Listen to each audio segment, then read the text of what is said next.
Will the Budget, Finance, and Economic Development Committee meeting of April 16, 2026 come to order? It is 1:05 p.m. I am the Vice Chair of this committee, Kaunai Batungan, and I will be acting as chair for today's meeting. This online meeting is being conducted in accordance with the Sunshine Law. As a reminder, when your name is called, if you're not in the council chamber, please identify by name who, if anyone, is in the room, vehicle, or workspace with you today. Minors do not need to be identified. Committee Chair Yukilei Sugimura will be joining us a little bit late. Next up, we have Councilmember Tom Cook. Good afternoon, Chair. Welcome all. Councilmember Gabe Johnson.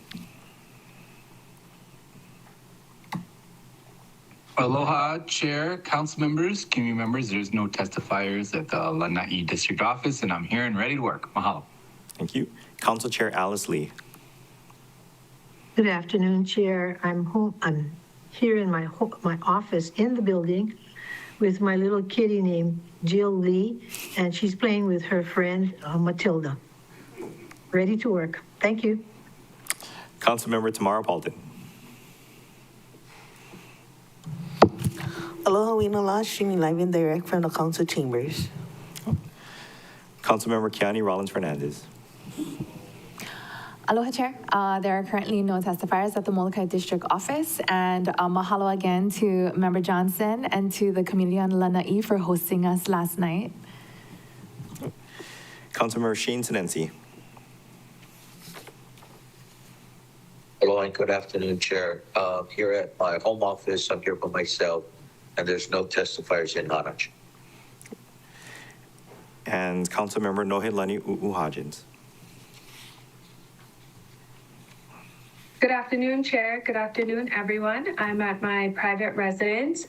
I do have my husband, William Koa-Hodgins, home with me now, but he would be leaving shortly to pick up our child from school. And at that time, I will have a miniature version of my husband and the big version. Thank you, members. Assisting with today's meeting are the BFED committee staff, and our invited resource persons from the administration include the Budget Director, Director of Environmental Management and his staff, and Deputy Corporation Counsel Wigglesworth. Everybody, please see the last page of the agenda for information on meeting connectivity. Thank you, members, for attending today's BFED committee meeting. We have one item on the agenda today, that is BFED 1, the proposed fiscal year 2027 budget for the County of Maui. Members, I will be taking testimony after opening comments today. Before we begin, I would like to recognize Council Members Cook and Johnson for comments on the South Maui and Lanai residency area meetings respectively. Member Cook. Thank you, Chair. Local council members, thank you all for coming to our South Maui community meeting. Mahalo and welcoming us at the budget meeting night before last. Here is a summary containing some testimony highlights for your consideration and use, and your recap of BFED day after tomorrow morning. 28 individuals testified orally. We also received some written testimony. The meeting was called to order at 6 p.m. and adjourned at 8:10 p.m. Testifiers expressed gratitude and support for the funding for a variety of organizations, including Maui AIDS Foundation, wraparound services, including homelessness prevention, sexually transmitted disease education and free testing, insurance assistance, medical clinic, food pantry, housing, case management, jail outreach. MEO, transportation services, Spanish translation services, Head Start, youth services. Also, Maui Green and Beautiful, Citizens Forestry Project, and the Kahumanu Church Restoration. The church is on the National Historic Register, part of the Royal Compound of Kehaliki II, built in 1876, needing restoration. The Kahu shared that the ground floor is completed and the upper stories still need work. Maui Nui Marine Resource Council, restore healthy coral reefs, protect natural fish, monitor water quality, reef landscaping program for hotels. The Aina Kukua o Waiahuli Kai cares for 2 waterways, restores wetlands and native plants, provides keiki education, instills cultural and traditional values. the Marine Institute at Maui Ocean Center, education to restore ocean health, marine conservation, sea turtle rehabilitation, coral restoration, provides volunteer and career opportunities. Maui Mediation Services, pre-eviction mediation, conflict resolution, parenting plans, child custody, disputes collections. Boys and Girls Club of Maui, Club on the Go program, Wellness Department to address behavioral challenges, workforce development. Also Project Vision Hawaii, increasing access to health and human services. In addition, several individuals asked for South Maui infrastructure improvements, including completing the North-South Collector Road, taking over the Wailuku water system, acquiring wetlands for preservation, and addressing the Cove Park injection well ocean pollution. In general, it was a very well-attended meeting, and I thought our community spoke out in favor of all of the nonprofits. It made me feel really good. The amount of money that we're allocating is appropriate and doing really good service. Thank you, Chair. Thank you, Member Cook. Member Johnson. Thank you, Chair. And the first word that comes to my mind is the Japanese word of otsukare-sama, which means thank you for all of your hard work, members. So I really appreciate you guys coming to Lanai, and I can give a quick summary, and otsukare-sama. On April 15th, the Budget, Finance, and Economic Development Committee held a budget residency area meeting on Lanai at the Lanai High and Elementary School cafeteria. The meeting began around 6:03 p.m. and the committee heard from 10 testifiers. Individuals shared their positive experiences and asked for continued support of the Maui Economic Opportunity Incorporated, especially the Lanai Grown Food Stimulus Program, which I am not a part of, Lanai Kinaole, UH Maui College, Lanai, and the Lanai Farmers Market. Other topics also include requests of support for farmers, Hawaii Farmers Union United, boards and commissions, especially the Lanai Planning Commission and Independent Nomination Board, acquisition and rehabilitation of the First Hawaiian Bank, building a commercial kitchen, a multi-purpose facility and community center that can be used as an emergency center. The meeting was adjourned at 6:52 p.m. And then during our dinner, folks came up to us and talked to us about sports facilities. So and I just wanted to add that up. So thank you, members. Really appreciate you guys come and visit our little community of Lanai, and see you again next year. Mahalo. Thank you, Member Johnson. And I'm sure I speak for the rest of the members when I say thank you to you both for your hospitality while we were in your moku. It meant a lot that you were able to introduce us and nourish us and help facilitate meaningful discussion while we were in South Maui and on Lanai. Yep. Members, today we will continue our deliberations on the FY 2027 budget. We will begin with comments from the Department of Environmental Management. At this time, I would like to invite the Director of the Department of Environmental Management to introduce his team and provide opening remarks. Thank you, Vice Chair Batangan. Hi, everybody. Good to see all of you again. Shane Agawa, Director of Environmental Management. I'll start off by introducing our team. To my left is our Deputy Director, Mike Peterson. Our Administrative Officer, Marcy Glassford.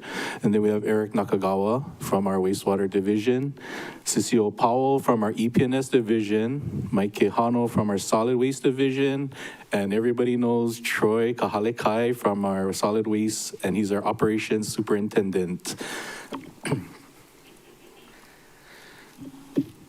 So good afternoon, Vice Chair Batangan, BFED committee members. I just like to start off by saying thank you for allowing us this time and opportunity to discuss our fiscal year 27 DM budget. To make the best use of time, my presentation will focus on the following guidance provided by this committee to the Mayor's Budget Office on March 10th. So there's 6 items under that guidance, and I'll just go through them one by one. So the first one was asking about significant increases in our department or other changes in funding. So DEM is proposing an increase in our overall budget of 13.5% as compared to our fiscal year 26 budget. The major increase of that 13.5% is mainly due to capital improvement program budget with a proposed budget of $123 about 124 million for fiscal year 27 as compared to about 111 million in fiscal year 26. Notable projects under our CP plan is our Central Maui Regional Wastewater Reclamation Facility, of which we have budgeted about 128 million in fiscal year 27, various budget funding sources. We also have West Maui recycling infrastructure, 3.6 million. That's for materials management and collection infrastructure. We have organics processing, about 2 million. That mainly is for the fog recycling system and composting. And we also have Neighbor Island landfill improvements, 1.7 million for the Molokai landfill scale house, and another 1.1 million for the Lanai landfill office trailer. Next is operating budget and revenue changes. So the proposed fiscal year 27 operating budget for our administration office is approximately 3.35 million. I do want to make a note that out of that 3.35 million, 2.5 million is dedicated as grant funding to support the Ma'alaya Village Association. Our wastewater operational budget also increased by approximately $1.6 million due to various reasons.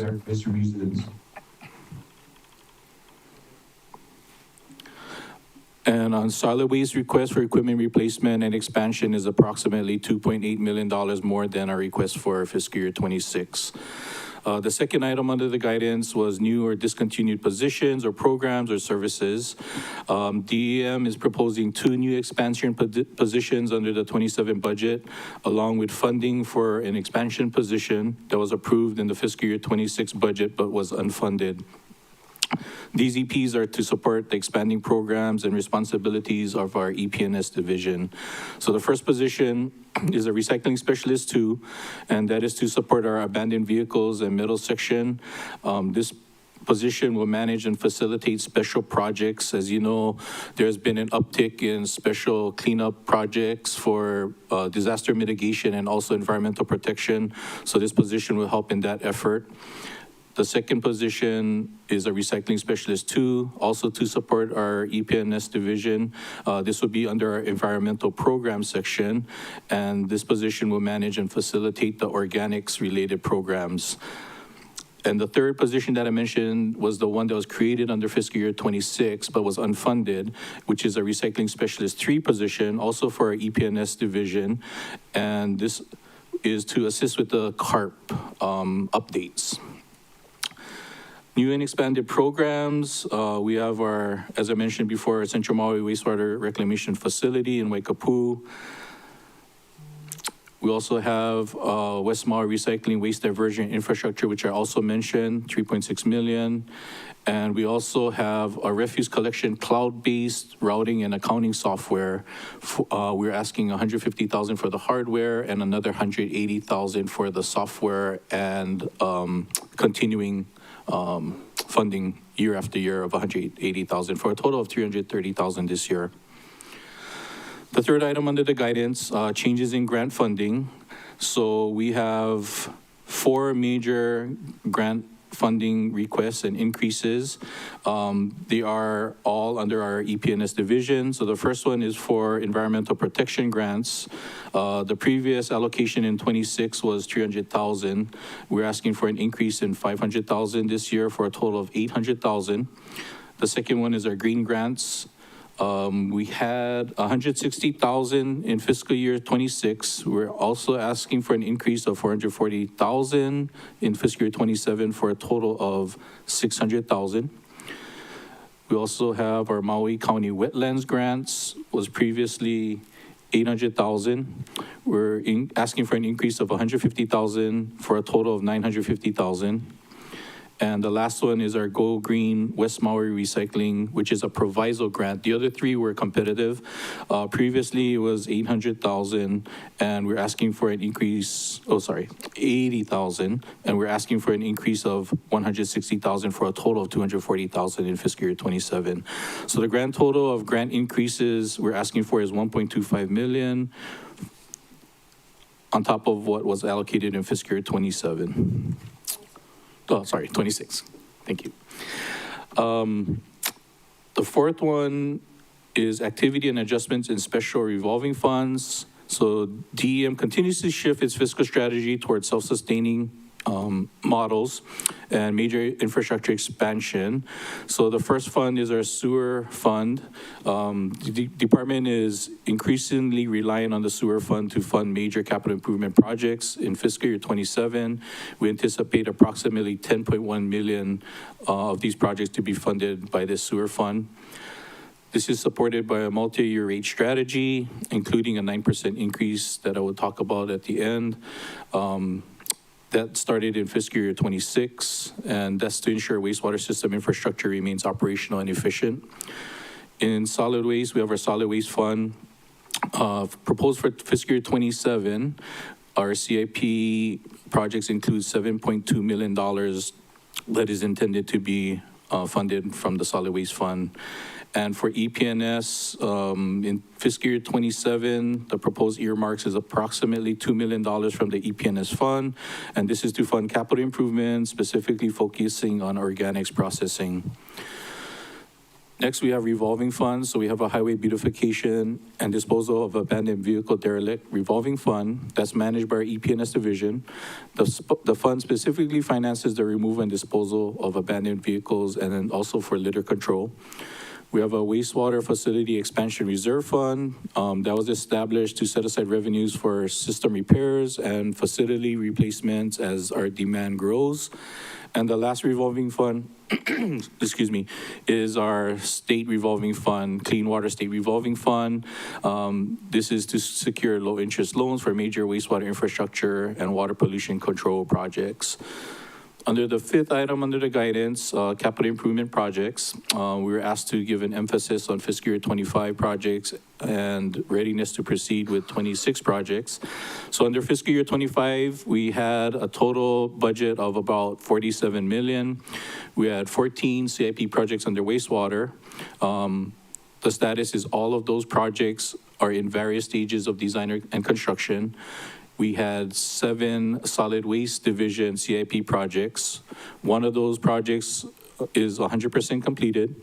5 of those projects are in various stages of design or construction, and 1 project from fiscal year 25 was deferred to this current fiscal year 27 budget. In fiscal year 26, our total CIP budget was about 111 million. We had 23 wastewater CIP projects. All of those projects are in various stages of design and construction. There was 5 solid waste division projects also in design and construction, and there were 2 EPNS projects, all in various stages of design and construction. And in our 27 proposed budget, the ask is about 124 million.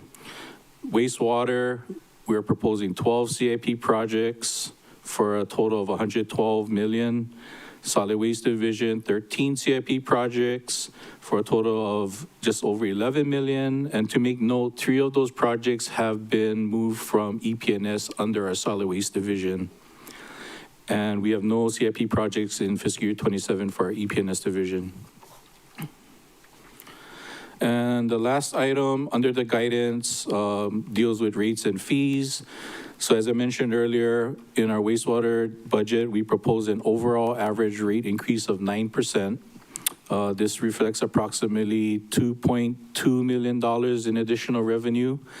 How it affects single-family residents, the average monthly fee in 26 was $92.40 a month. Under this 9% rate increase, the average single-family resident monthly would be $103.75 a month. For multifamily residents under fiscal year 26, the average monthly fee was $78.60, and under fiscal year 27 proposed, it's $89.50 a month. And we also have some proposed rate increases for our solid waste division for, excuse me, $1 a month for Maui and Molokai. This is for refuse collection. From $36 a month in fiscal year 26 to $37 a month in fiscal year 27. And then for Lanai is half of that from $18 a month in fiscal year 26 to $18.50 a month. And we also have a change in our recycling tipping fee surcharge. The amount will stay the same, but we are moving it from our EP&S budget to our solid waste division budget, and that's due to the moving of recycling section under solid waste. So in closing, I would like to again express my thanks for this body in allowing us to share a brief overview of our fiscal year 27 budget. And we're happy to address any questions at the appropriate time. Thank you, Vice Chair. Thank you, Director. At this time, we will now open the floor for public testimony. Testifiers wanting to provide testimony should sign up with staff, join the online meeting via Teams, or call in to the phone number noted on today's agenda. Testimony on the budget is not limited to the department scheduled today. Written testimony is encouraged and can be submitted via the e-comment link at mauicounty.us/agendas as well. Under the Sunshine Law, the chair will receive oral testimony for agenda items at the beginning of the meeting. Again, there is only one item on today's agenda. It's the proposed fiscal year 2027 budget for the County of Maui. For individuals wishing to testify via Teams, please raise your hand by clicking on the Raise Your Hand button. If calling in, please follow the prompts via phone, *5 to raise your and lower your hand, *6 to mute and unmute. Staff will add names to the testifier list in the order testifiers sign up or raise their hands. For those on Teams, staff will lower your hand once your name is added. Staff will then call the name you're logged in under or the last 4 digits of the phone number that you're calling in from when it is your time to testify. At that time, staff will also enable your microphone and video. Please ensure your name appears in Microsoft Teams as the name you prefer to be referred to or as anonymous if you wish to testify anonymously. If you're in person, please notify staff that you would like to testify anonymously. Otherwise, please state your name for the record at the beginning of your testimony. Oral testimony is limited to 3 minutes per item. If you're still testifying beyond that time, I will kindly ask you to complete your testimony.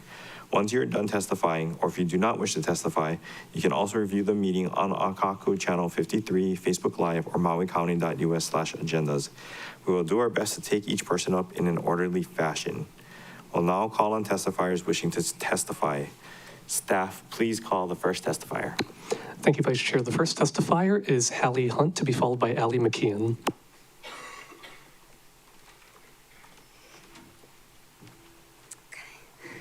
Hello, Vice Chair and council members.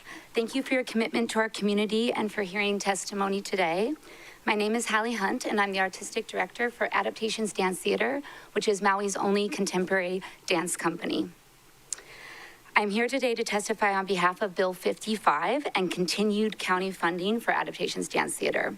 This year, ADT celebrates its 13th anniversary as a nonprofit arts organization.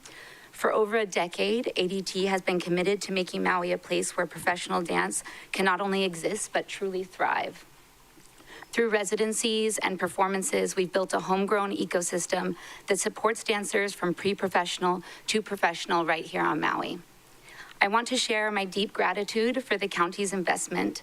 Because of this support, we've been able to double our programming, doubling opportunities for artists, and expanding access for our community. This funding has directly increased the amount of time that artists can live and work on Maui, providing more contracts, more creative time, and more stability.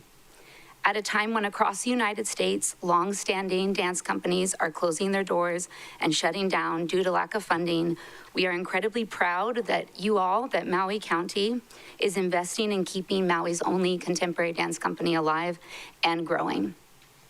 This funding has a real impact. It creates viable professional pathways for artists and shows our youth that their community supports the arts as a meaningful and sustainable career. Young dancers here can see that an artistic life is something they can pursue at home. They see their council members, their mayor, and their community valuing the arts, and that message really matters. It also helps us retain the incredible talent that is from Maui. Young artists shaped and educated here. I know a lot of these young artists, I teach a lot of them, and I know that they carry a unique and deeply rooted creative voice. Supporting ADT means those voices can stay here, contributing to the cultural fabric of our island. The performing arts are essential to a healthy, vibrant community. They foster connection, reflection, and a strong sense of belonging. Mahalo for your past support. We respectfully ask for your continued support so we can keep expanding opportunities and serving our community. Thank you all for listening, and thank you for your time and consideration. Mahalo. Thank you. Members, any questions for the testifier? Seeing none, I will ask that you call up the next testifier. Thank you, Vice Chair. The next testifier is Ali McKeon, to be followed by Tara Suyako Summers. Aloha, co-chair and council members. Mahalo for being here and for your continued commitment to our community. My name is Ali McKeon, and I serve as the executive director for Adaptations Dance Theater. I'm also someone whose life has been directly shaped by this organization. I was born and raised on Maui, and I first danced with ADT during the very first Bring It Home, which is our annual summer show at the historic Iao Theater. Over the years, I grew with the company, returning as a choreographer and eventually participating in every single Bring It Home season. In 2021, after becoming a mother and moving back to Maui after 13 years in California, I joined the company yet again, this time as artistic director, and I'm now going into my second year as the executive director. My story is not unique within ADT, and that's exactly the point, because our mission is to create a permanent home for world-class professional contemporary dance on Maui and to contribute to the cultural fabric of Maui arts scene. Artists like Katie Whitaker, Emily McKeon, and Maddie McGain all trained on Maui and have been able to return home after college and professional careers on the mainland and continue their work as artists here. Ella Craft graduated high school and has gone through ADT's education pipeline to full company member. ADT creates a pathway for dancers to come home, to contribute, and to belong. Through county support for the past 3 years, our Giving Ohana, private grant funding, and community partnerships, we have been able to offer a growing number of paid artist contracts each year, providing real sustainable opportunities for dancers and choreographers to live and work on Maui. These are not just performances, these are jobs, creative residencies, and meaningful employment that allow artists to build lives here, impacting the broader Maui economy and allowing our community from Keiki to Kupuna to witness world-class professional contemporary dance without leaving the island. Without this kind of support, artists like myself and so many others would not have had a reason or the ability to come back, and the community that invests in these artists would lose the ability to remain intact. ADT is building something rare, a full circle ecosystem where young dancers can train here, leave to grow, and return home to contribute at a professional level. I'm standing here today as a direct result of that ecosystem.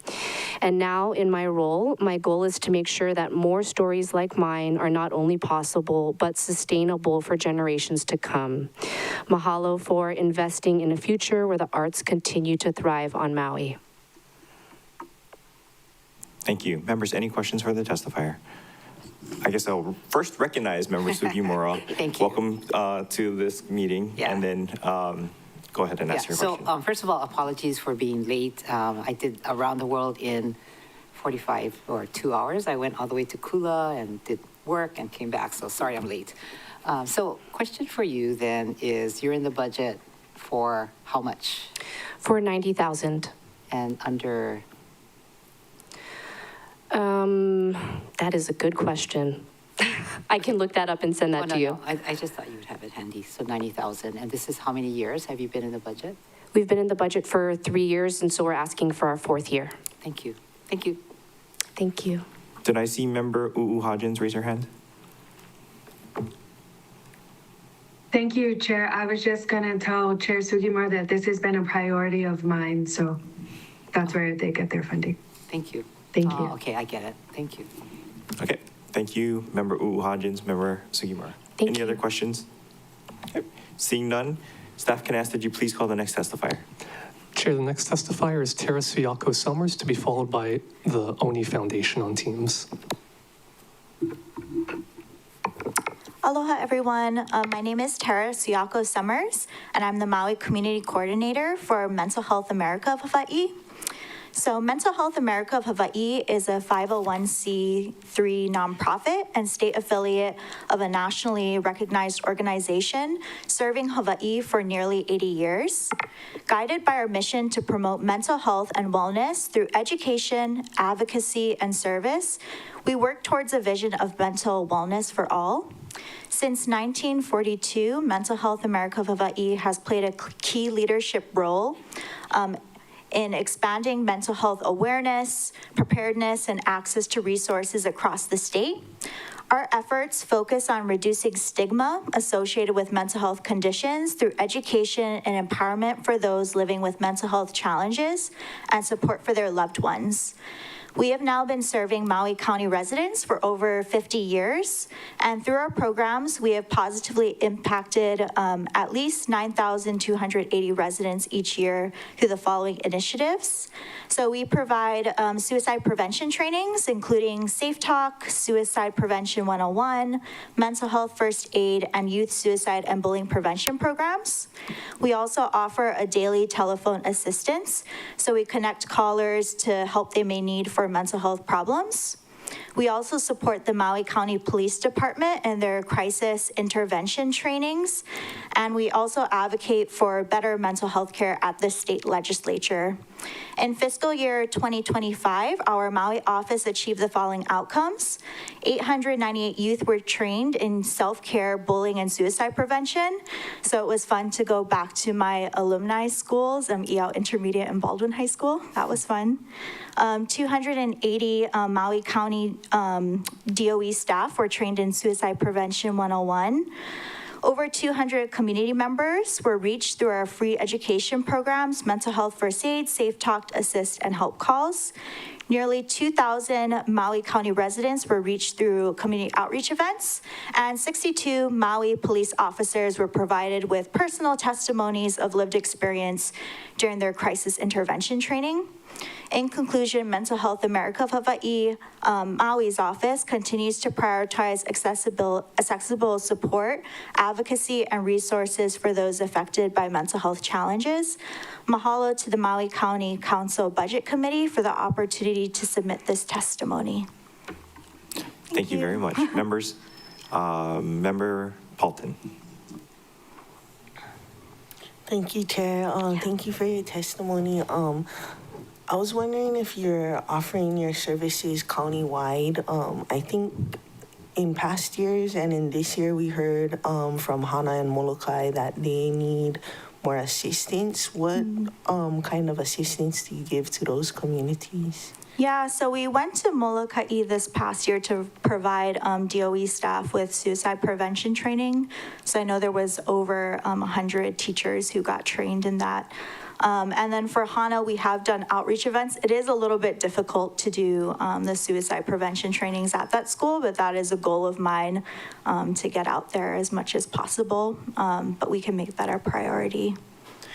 Yeah, because I thought I had heard in your testimony about accessibility and, you know, it's more accessible for like Baldwin, Maui High to get services. Definitely. And it's harder for like rural areas. So, for sure. Just wondering why there's not more focus on the rural areas because they have a more difficult time overall.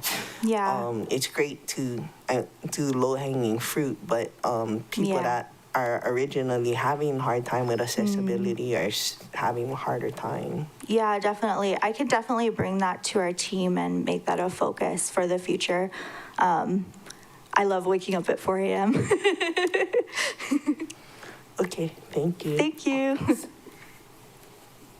Any other questions? Seeing none, staff may ask that you please call the next testifier. Vice Chair, the next testifier is Oni Foundation on Teams, to be followed by Audrey Tamashiro Kami'i.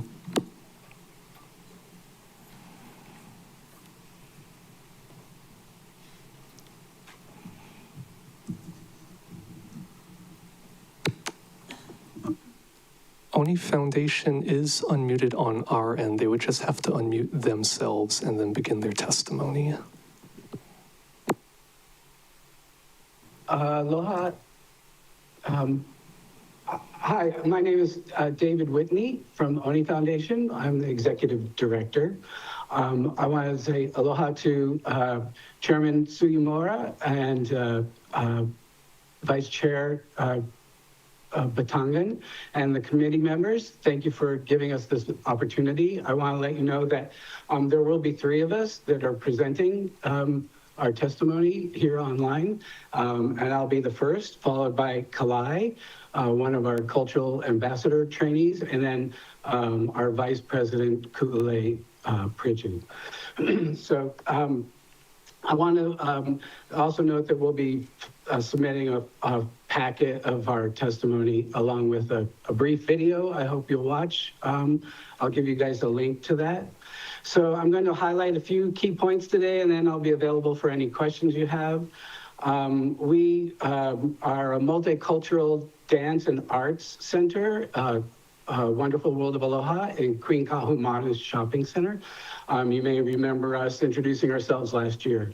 Our mission is to perpetuate the multicultural heritage of Hawaii, and we recognize that this is an incredibly difficult budget year between rebuilding Lahaina and recovering from the storms.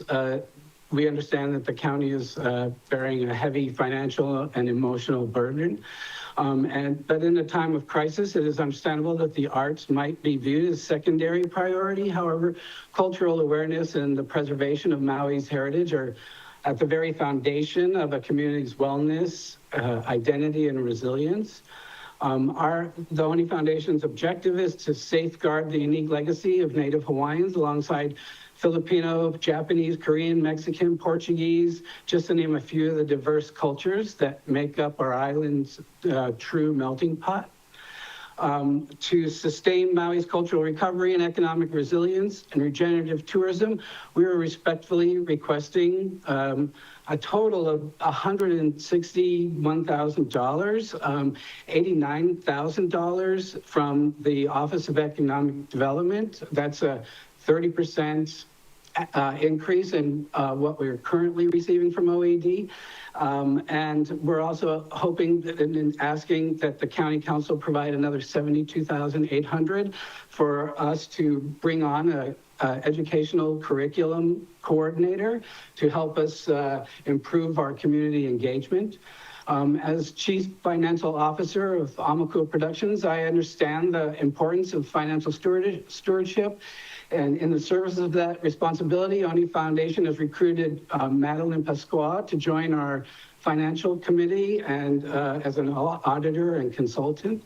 And the Oni Foundation has built on fiscal responsibility. In the past 6 months, we have so far successfully managed $26,000 of our $64,000 OED grant, and we've used that to generate more than $55,000 in additional income, providing economic benefit to staff and supplemental income to our cultural instructors. We have a proven capacity to stretch the county dollars and serve both the community benefit and as an economic driver.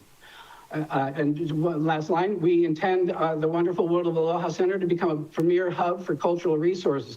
Together, we can ensure that the Maui County recovery includes not only rebuilding structures, but improving Maui's regenerative tourism experience that fosters future cultural ambassadors. Thank you for that excess time. And I'm going to introduce Kalai and take your questions after the 3 of us give our testimony. And here's Kalai. Okay. Thank you, Kalai. You have 3 minutes. So my name is Kalai, and I can say that I am I'm proud to be a youth cultural ambassador with the Oni Foundation and the Wonderful World of Aloha Center. Growing up on Maui, especially in the wake of the wildfires, has been very heavy on my generation. So much has changed, and being a part of the Oni Foundation has given me a safe place to celebrate and practice our cultural healing, especially from the shock of the 2023 wildfires. It's a place where I can learn about my heritage, practice our traditional arts and share the mo'olelo of our ancestors confidently, accurately, and professionally. Right now, our youth cultural ambassador program is working to recruit more haumana to become trained like cultural ambassadors and representatives. We aren't just learning how to dance, make crafts. We are learning how to be leaders. We are learning how to share our island's real history with visitors to respect our home. I know the county has a lot of important things to pay for right now to rebuild, but please support the Oni Foundation funding request from the OED and the council. Young people like me need a place to stay connected to who we are so we can be the ones to help Maui heal and move forward. Any questions? All over your time. Thank you. I believe Mr. Whitney said that your group would take questions after all three of you testified. So we'll hold on and then I'll open it up for questions at that point. Is the last individual, I remember Ku'ule, but I can't remember. Okay. Ule, aloha chair and committee members. We respectfully request $89,000 in continued core support from the Office of Economic Development and $72,800 from the Maui County Council to launch a full-time educational curriculum coordinator.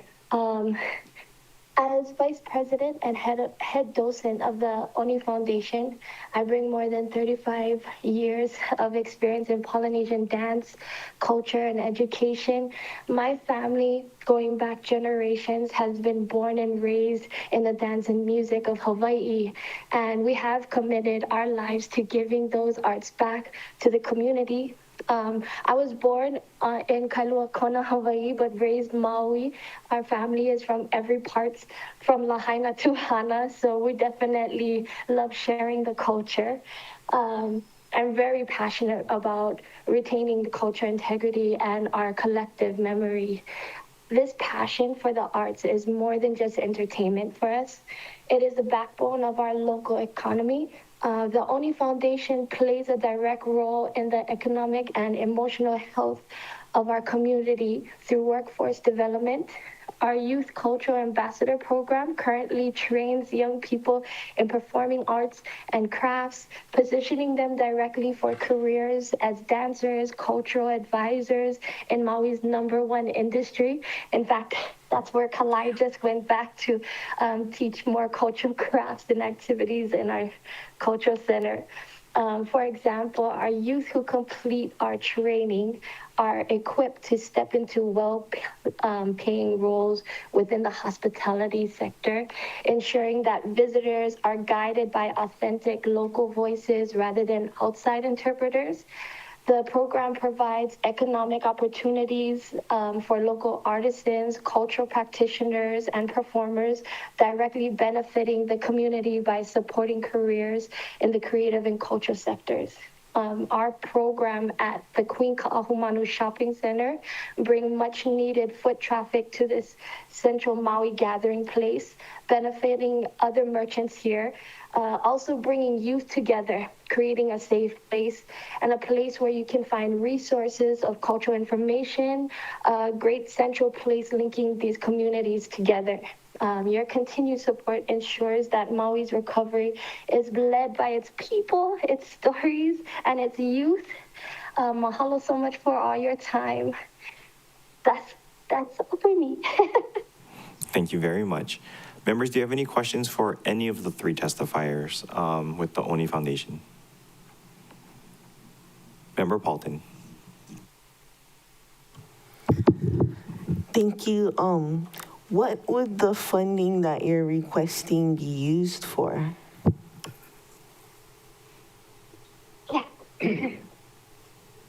Aloha, thank you for that question. We are seeking hiring a full-time staff member that would do community engagement, so connect us to the school system, to the community college, and other resources where we could enlist professionals and cultural teachers, as well as developing our Youth Cultural Ambassador Program, which is to generate the pipeline of learning to professional representing do the youth culture in Hawaii. ambassadors receive a stipend or any compensation? Yes, right now through OED, we have a few cultural ambassadors, cultural instructors, professionals in the industry who come into the center and teach lauhala weaving or ukulele or any other crafts that we offer. How much money do the youth ambassadors receive? Well, right now the youth ambassadors are not receiving funding. Okay. And what are your other funding sources besides the county? We've gotten an Atherton grant. We've gotten World Indigenous Science Network. They're a local Lahaina-based private foundation. They've funded us with several grants. We've gotten funding through, we're joining Charity Walk this year. We've done fundraisers and we just get general donations that are both in cash and online. And we received funds from the programs that we offer. So people pay $20 to... What percentage to the county money are you receiving? Is it like 1-to-1 or is it a 1-to-1 match? No, I don't think it's not a 1-to-1. To get the exact amount of that, I would say that it's actually about a third. Okay, thank you. Thank you, Member Paulton. Does any other member have questions for the Oni Foundation? Okay, seeing none. Staff, before you call the next testifier, can I ask that you check with anybody else on the list to see if there are multiple people signed up to testify under the same, I don't know, is it a reservation name? I don't know how you keep track, but call the next testifier, and then can I ask that you go through and see if there's anybody else who has multiple people signed up to testify under the same name or reservation or whatever it is. Thank you. Yes, Chair. So the next testifier is Audrey Tamashiro Kami'i, to be followed by William Spence.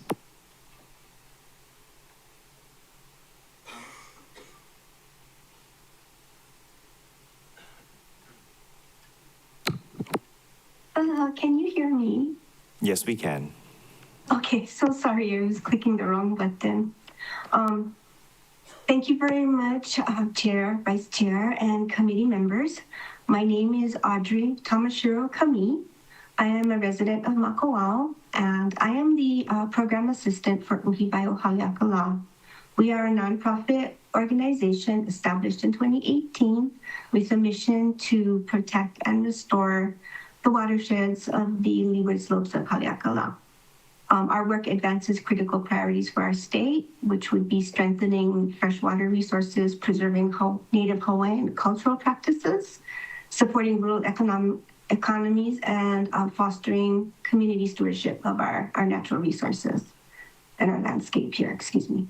I am respectfully testifying today in support of the proposed EPNS Green Grants funding for the Na'ulu Cloud Revival. This would not only support Uhibai, but multiple organizations such as Kaho'olawe Island Reserve, projects in Kahikinui, Hawaii our Agricultural Research Center, Pu'amohoi Arboretum, Malama Haleakala, and other partners that are working to mitigate climate change.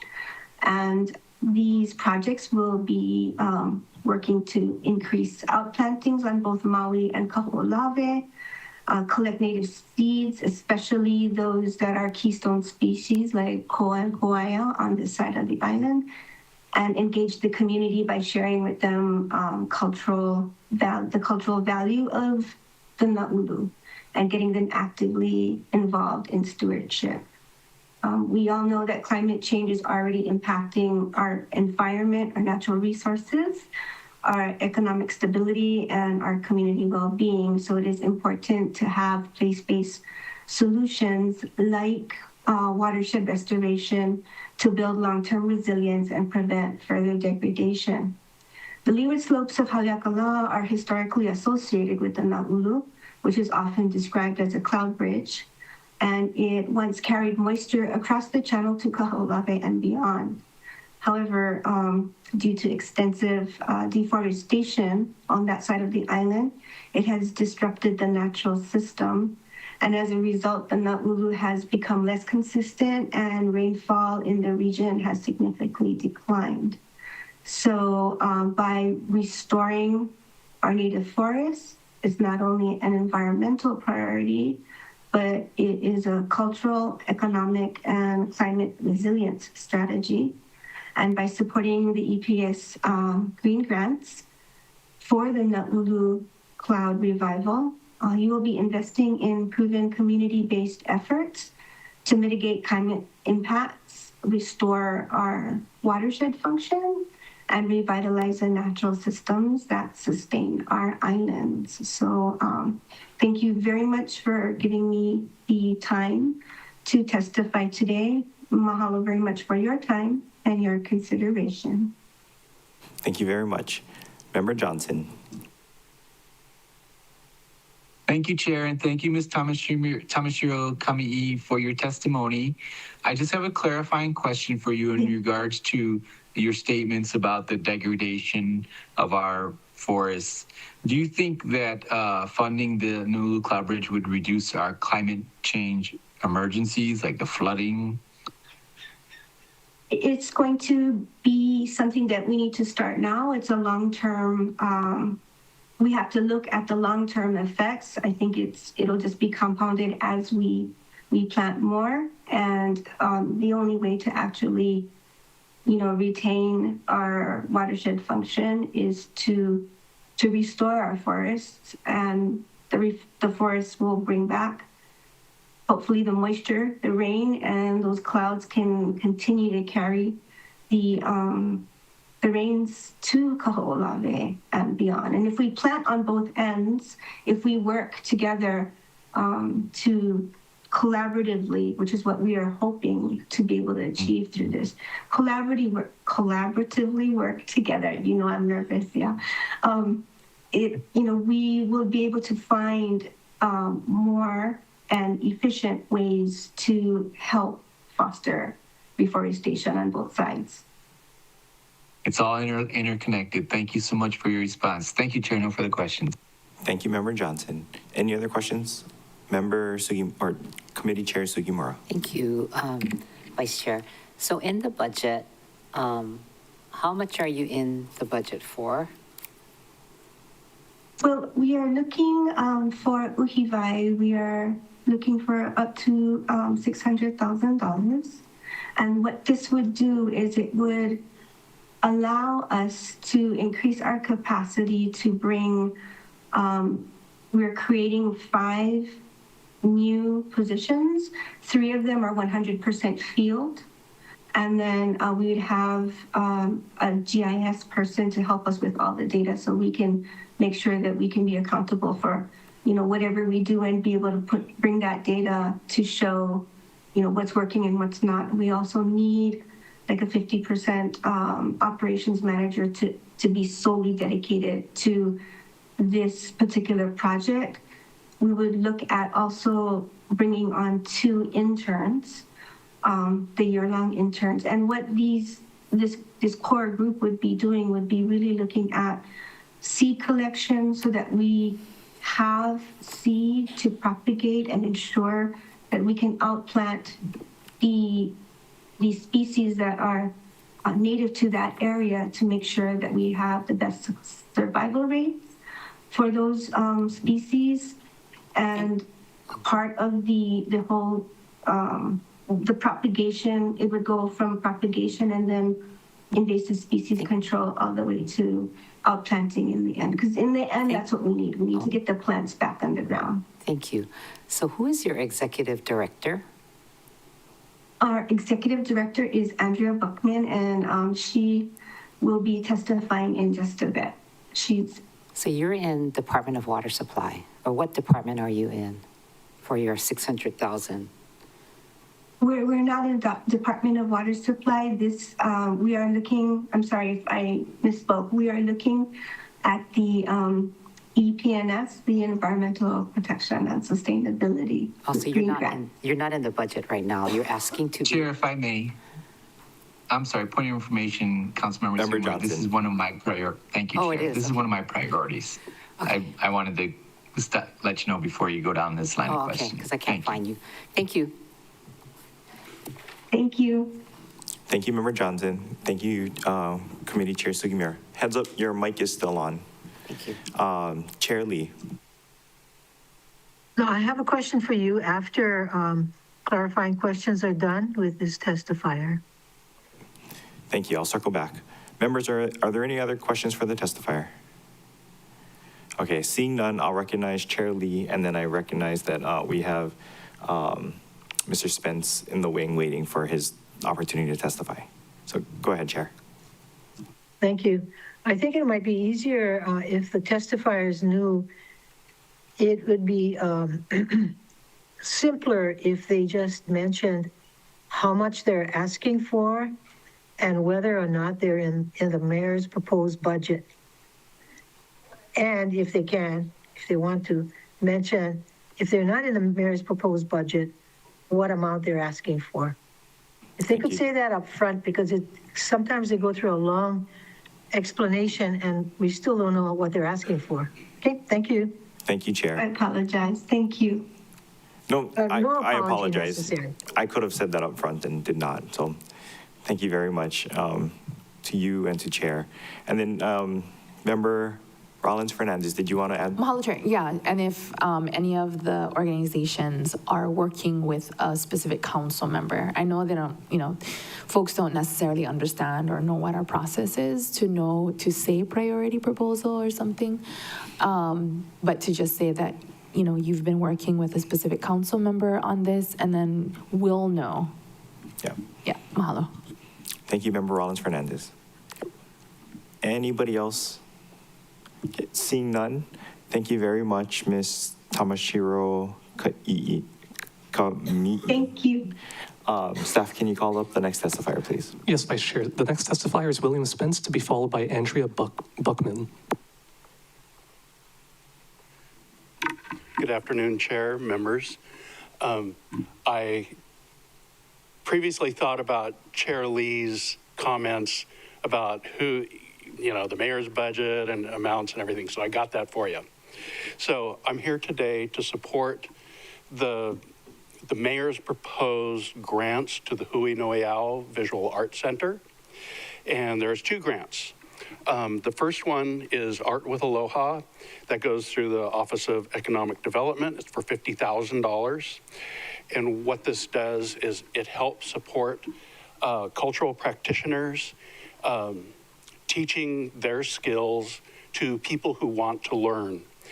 Last year we had 339 students involved in the classes, and of course they did lei making, but also ulana, lauhala,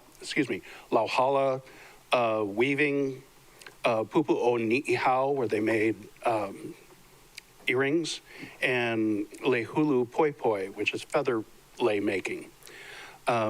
And I'll say I've met some of the practitioners, and their depth of knowledge and their aloha have just honestly left me speechless. The quality of the education they provide is amazing. The other grant is for $75,000. That is for youth and family arts through the Department of Human Concerns. That for $75,000.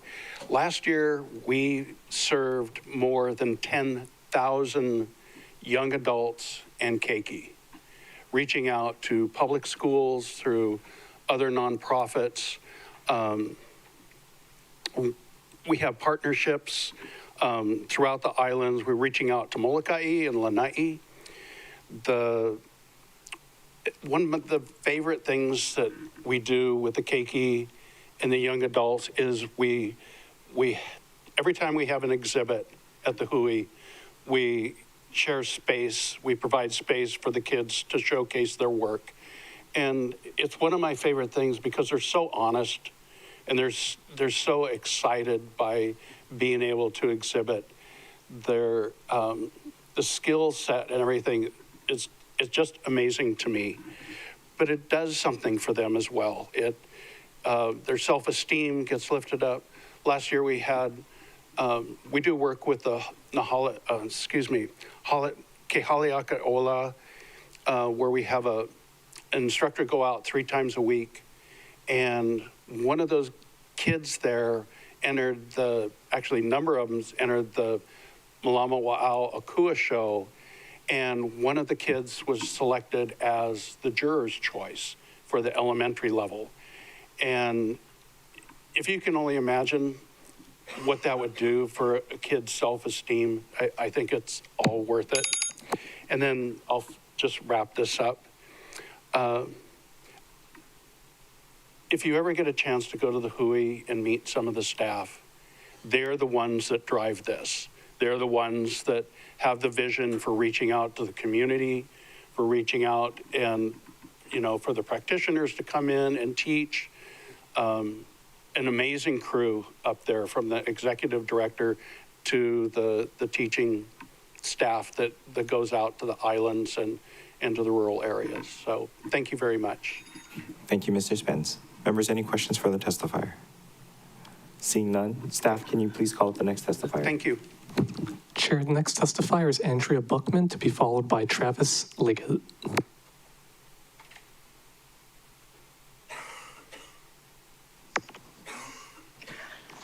Aloha Winala. I'm really grateful to have the opportunity to speak with you folks today. Thank you for everything that you've been doing in this session, and thank you for the presenters even before. These are all very important issues, and I appreciate the types of decision-making you folks are facing right now. It has to be hard. I am the executive director of Uhiwaiʻo Haleakala. I've been doing conservation work on the leeward slopes of Maui, or in the marine environment at the very beginning, for almost 20 years now. We do have a collaboration, I guess, initiated by Councilmember Johnson to restore the Naulu Cloud Bridge. I'm really grateful to be a part of this. I think our request is about $600K, but it does include other partners. The whole entire initiative right now, I think, is slated for about $2.9 million. I really want to give Councilmember Johnson and all of you folks my appreciation, because your leadership at the council level has been historically extremely important in us resolving and addressing a number of Maui's watershed, natural resources management issues.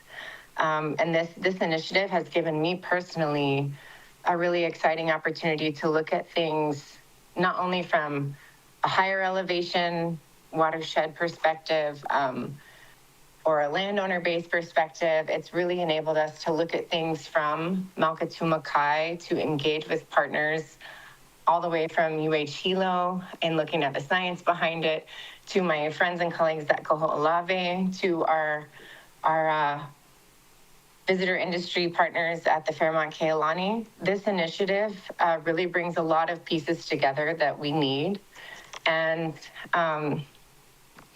looking at the scale of climate change, the pace that it's happening, we've done a lot of work over the years, starting with 10 acres fenced to tens of thousand acres fenced. And these areas need now the management money. They need to be planted. They need to be engaged with by our community.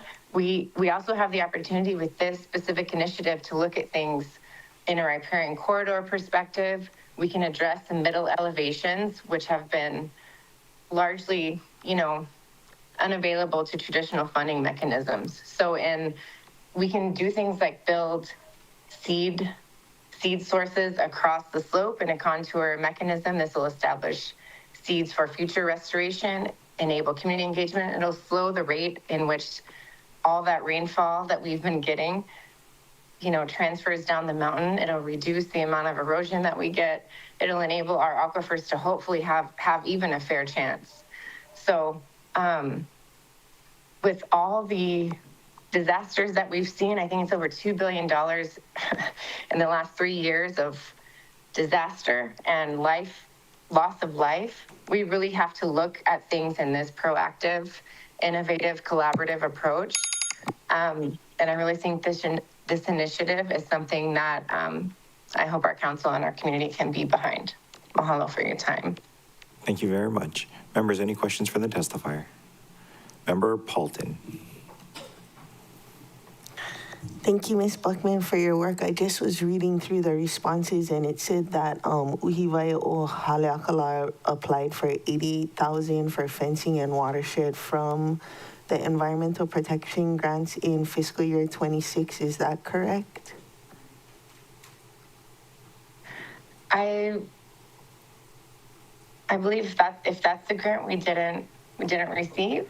Yeah, I was wondering if you were pointed to the areas where the fencing was allocated. I think, was it under agriculture? Did anyone, I think Lokahi Pacific was managing the distribution of $100,000 increments.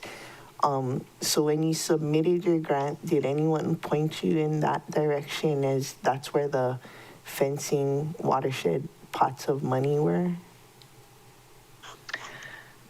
I know we've had really good communications with, there's been a lot of change at the county level, and we've been trying to build connections with each individual agency again. But I don't honestly specifically remember being directed to Lokahi Pacific. So thank you for that very much, and I'll look into that. And also, Department of Water Supply gives out watershed grants as well. Thank you.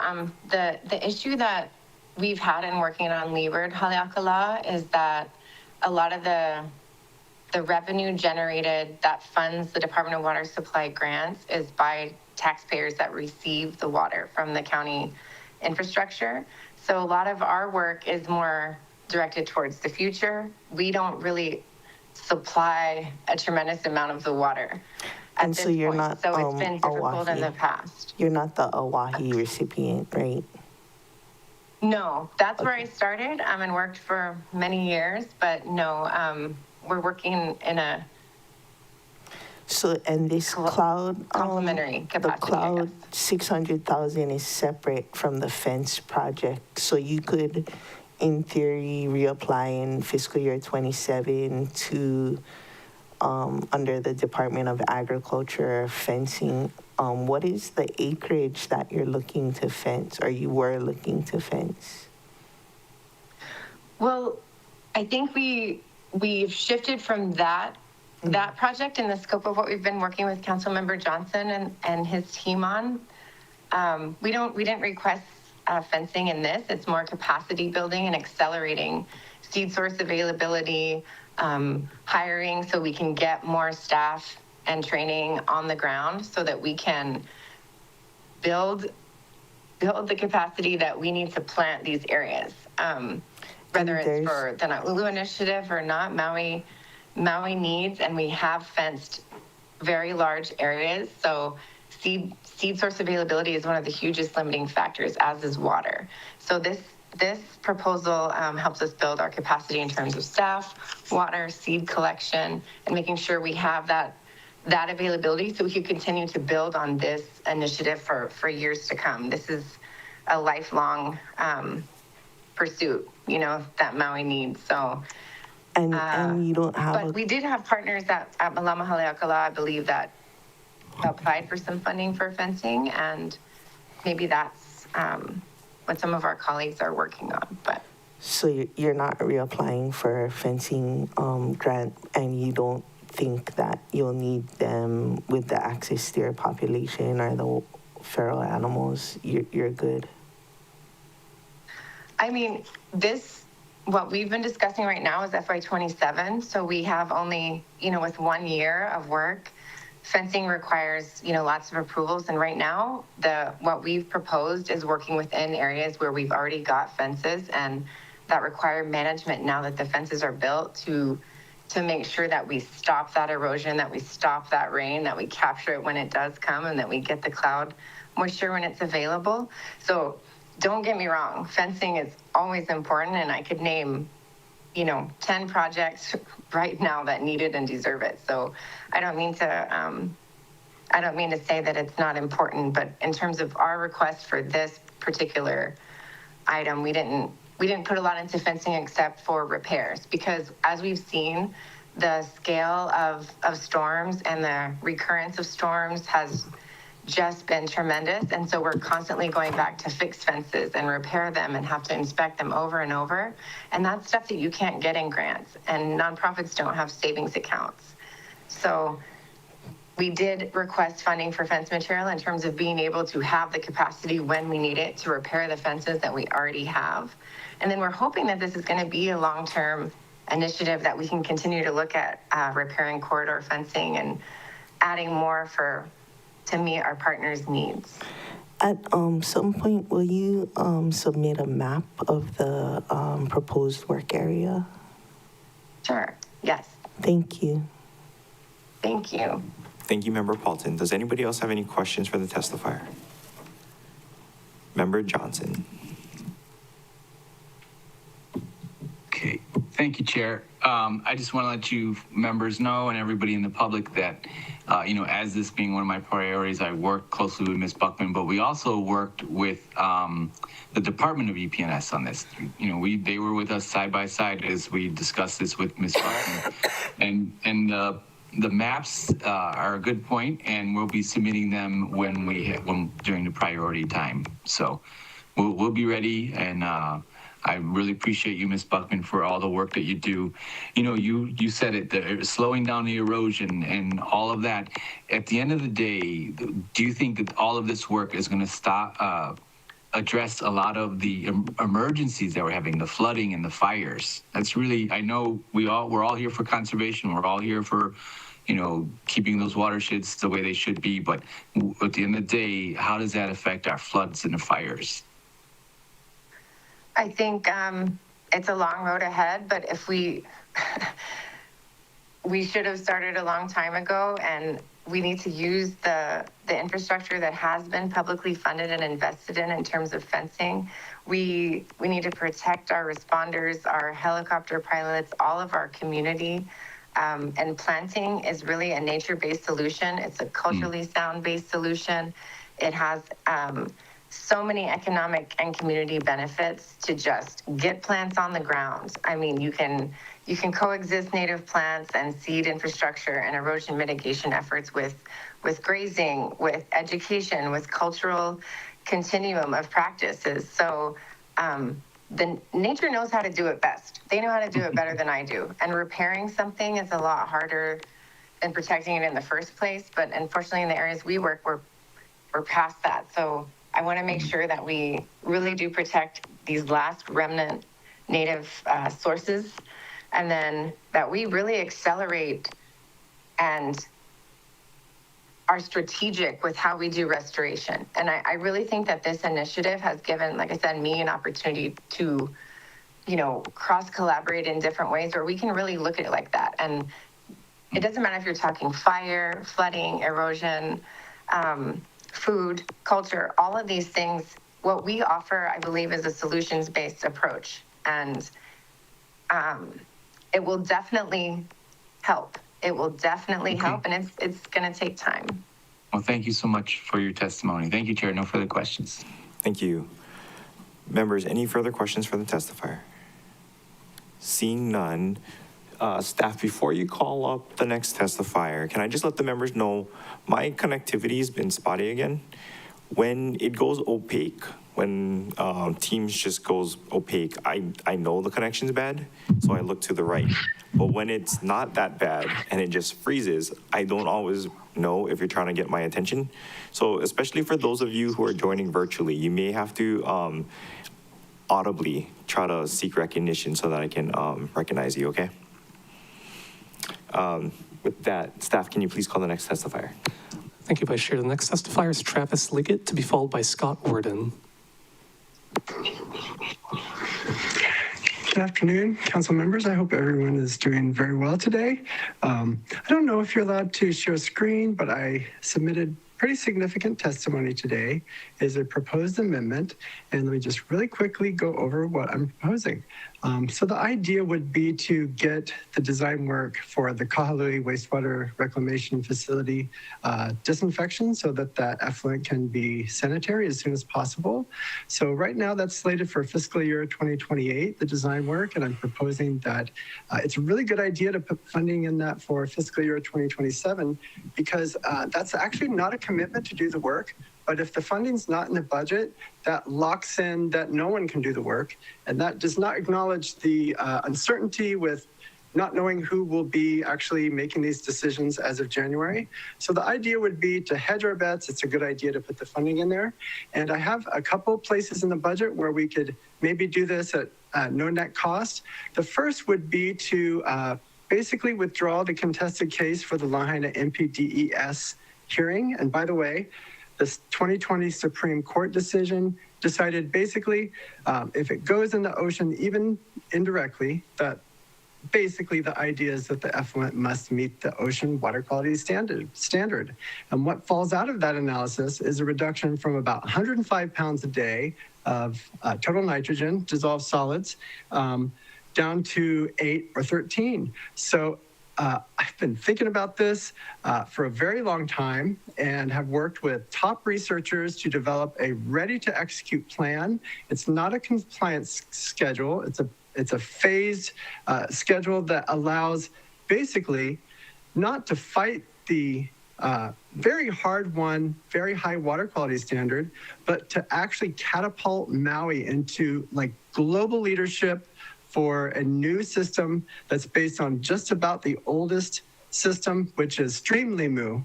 If you've ever been to a waterfall, it's the beautiful green filamentous algae, and it basically does that function in nature that we're looking to do with our systems, which is to take surface water that's been collected and polish nutrients from it before it hits the reefs. It's just this elegant solution, and I've submitted both a 2-page filing that the county could file to say we withdraw our request to suspend the limits, conditional upon accepting the plan, which I've laid out in an extensive motion. I haven't filed it yet because I really think this should be something that the elected officials could talk about. But really packed into this very small amendment is maybe a vote by our elected officials to say, does it reflect the people's will to just continue to fight these very hard-won limits? Or it's not even a gamble. It's just acknowledging that, in fact, the argument that no solution exists is not valid. I presented it, and this is like really vetted. There's not just one, but 2 Sandia principal investigators. And the second source of funding would be the MVA grant for $1.25 million. I did my due diligence, and there were some things that convinced me that it's just not a system that's well suited to government funds. A couple examples is pointing out a flaw in a contract and asking it to be corrected and that being a problem, or not allowing like federal grant people to vet whether or not like a core competitor for a competition could appear at like a major mayor's meeting. So thank you, Mr. Lee. Can you please wrap up your testimony? Pay for it with philanthropy. Thank you very much. I'm sorry, I didn't hear. I was asking you to wrap up your testimony. Your 30-second additional time and it's had really like, expired. Just sign and implement the solution rather than fighting it. Members, any questions for the testifier? Seeing none, thank you very much. Staff, can you please call the next testifier? Yes, Vice Chair. The next testifier is Scott Worden on Teams, to be followed by Lucian Dene.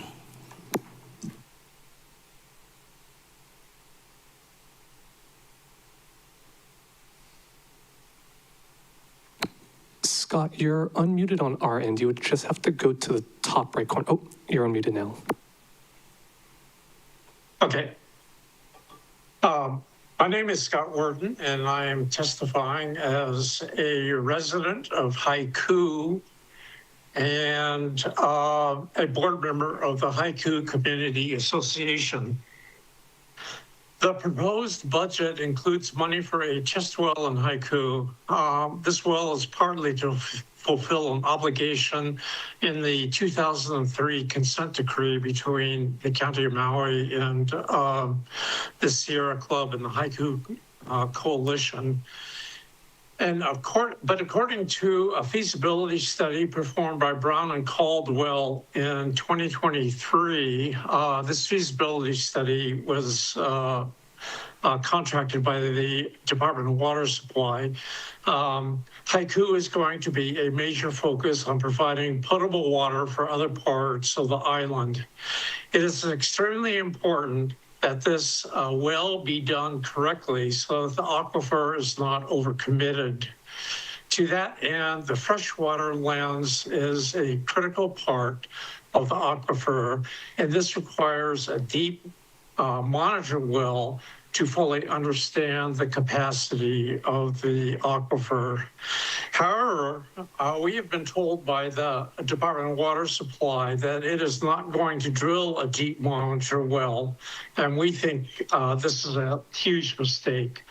You know, the bulk of the cost for drilling a well, whether it's a deep monitor well or a more simple testing well, the bulk of the cost is in drilling the actual channel down to the water lens. So what we're talking about here is just an incremental cost to properly finish up the well and have it be a deep monitoring well. This concept of a deep monitor well comes from seaworm. So this is not a term we're making up, and it is the preferred way to fully understand the thickness of a water lens that underlies an aquifer. So the more we know, the better prepared we are.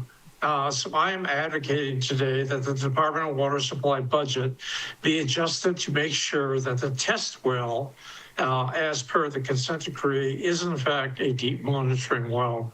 So I don't have dollar figures for that. You know, the Department of Water Supply is the one to really come up with that.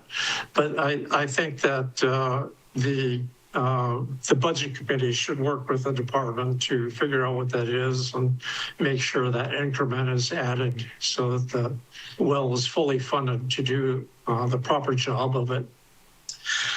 I would also like to advocate, this is going to be a simple one because I believe our ask here has already been granted, but I would also like to advocate for a line item in the 2027 budget to continue water quality testing of Haiku and East Maui streams. Both residents and visitors use those streams, and it behooves us to keep an eye on their quality. So our understanding is that our council member, Hutchins, is going to propose that this line item be inserted in the budget. So mahalo for that, council member Hutchins. And that concludes my testimony for the day. Thank you very much. Members, any questions for the testifier? Member Paulton. Thank you, Mr. Worden. We already had our day with the water supply. Have you asked why the test well is not going to be a deep water monitoring well? No. As part of the consent decree, there's a bit of negotiation going on as to where exactly this test well will be located. And part of that depends on whether it's a simple test well or a deep monitoring well. And when we asked which one was going to be, we thought for sure they're going to say deep monitoring well, but they said no, it's going to be a rather simple testing well. So that has been the extent of our interaction with them. They're waiting for us to tell them. They didn't say why it was going to be, like, do they have another deep monitoring well somewhere? I know they were working with DHHL up there.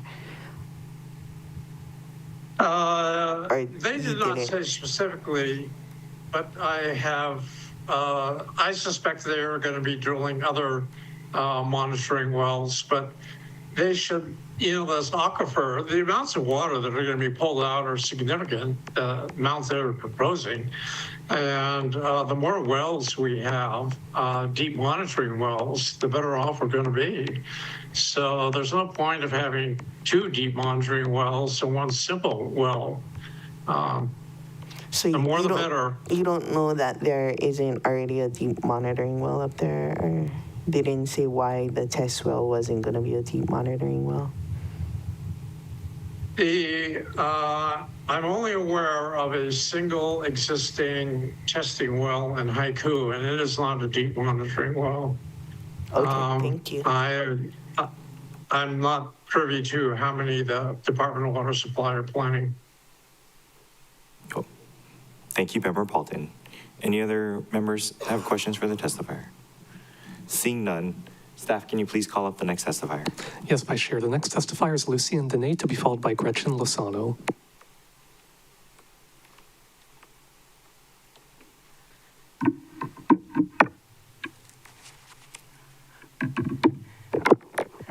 Aloha, Budget Committee, and Vice Chair Batagan, and Chair Sugimura, and members. My name is Lucien Dene. I'm speaking on behalf of the Haiku Community Association, and we appreciate the consideration you're giving us to restore the $40,000 line item for our continuing into year 4 of our Haiku stream testing program. We were informed this morning that our council member, Hodgins, is making this a priority item. So, full disclosure, we just found this out. We're very, very grateful for that. We're just testifying here to support that wise decision. We did submit, we gave oral testimony at your local Paia Haiku meeting, and we submitted via the portal, the e-comment portal, comments giving some details about this program. In essence, it's important to support this because it's actually a partnership with a number of different research efforts, and we're the kind of boots on the ground because we're people that live right where these streams are. So we have folks that are young scientists, that we're making jobs for our young scientists that have graduated from Kamehameha schools and gone to UH and gotten their master's degrees, and now they have something that they can do that's meaningful in our community. And they're running this program and working on other programs too.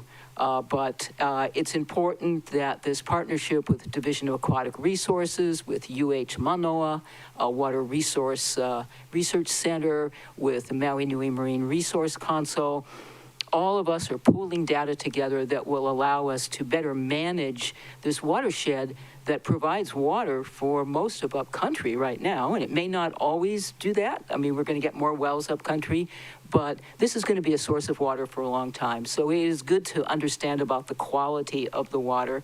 And of course, it's a major recreational area. How many people drive to Hana looking for waterfalls? And most of them stop at Ho'olava Stream, known as Twin Falls. So we've been able to help do more regular testing there. We've been able to get a stream flow gauge at no cost to anybody installed there, which helps the State Water Commission stretch their budget.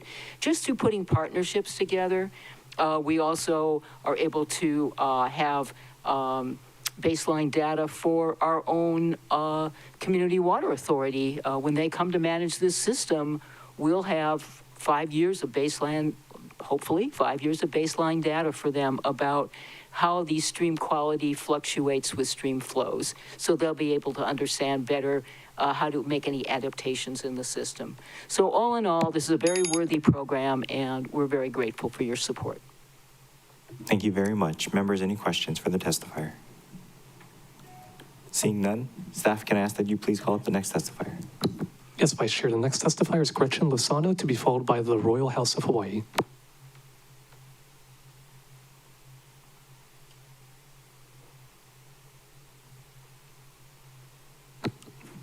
Gretchen, we've unmuted you on, oh, I see you. Aloha. Aloha nui, everyone. My name is Gretchen Lozano. Mahalo for having me.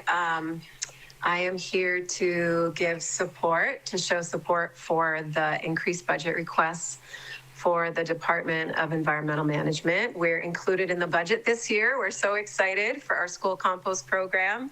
Yay! You know, this is going to be a really big year for composting all over the island as we start to transition to more regional compost facilities and regional management of compost, of our food waste and our green waste, and also mitigating invasives. I don't know if you all saw the press release this morning, but last week, or actually a couple weeks ago now, they did find a CRB by the airport. And so it's go time. And compost facilities, especially with the technology that we utilize, you know, we can be an awesome mitigating ground for stopping the spread and containing CRB and eradicating CRB, because they die in our compost heat that we utilize. So at our base yard, my partner and I are both like we're meeting with Department of Ag next week, like we're on it. So yeah, regional compost facilities are going to be super important to support moving forward. So yes, please do support the increased budget requests from the Department of Environmental Management and the EP&S division. I also wanted to share my support for the Naulu Cloud Bridge projects, because, you know, I think a lot of times we think about the Naulu Cloud as originating in Honua'ula, or, you know, is the cloud bridge we see, right, from Honua'ula to Kaho'olawe. But there's also the Lei Naulu, which extends all the way around Lanai, Molokai, back to Mauna Kahalawai, and back to Haleakala. So this is something that, you know, as we're looking at all these different fire mitigation programs as well, understanding, you know, composting is a way to deepen the root systems in the soils, and supporting this Naulu Cloud Bridge and the Lei Naulu will help us keep the islands green and keep these areas safer from the risks of fire. If we plant more trees on West Maui, we will get more rain. That's how it works. So we're trying to bring that Lei Naulu back around to West Maui, certainly actively with composting. So yeah, I just wanted to share my support. Mahalo nui for always supporting West Maui Green Cycle, and I really appreciate you guys. So mahalo. Thank you very much for that testimony. Members, any questions? Member Sugimura. I just want to say congratulations to you. You work really hard every year to get into the budget. I feel your glory. Congratulations. Mahalo. Any other questions for the testifier? Staff, can you please call up the next testifier? Thank you, Vice Chair. The Royal House of Hawaii was signed up, but they have dropped from the meeting, so we will move on to the next testifier. And currently, last individual signed up, it is Christopher Salem. Oh, I actually do see him on the Royal House of Hawaii joining the meeting again. Yeah. So since he was he was signed up first, we'll go with Mr. House, and then we'll go to Mr. Salem. Got it. Thank you, Chair.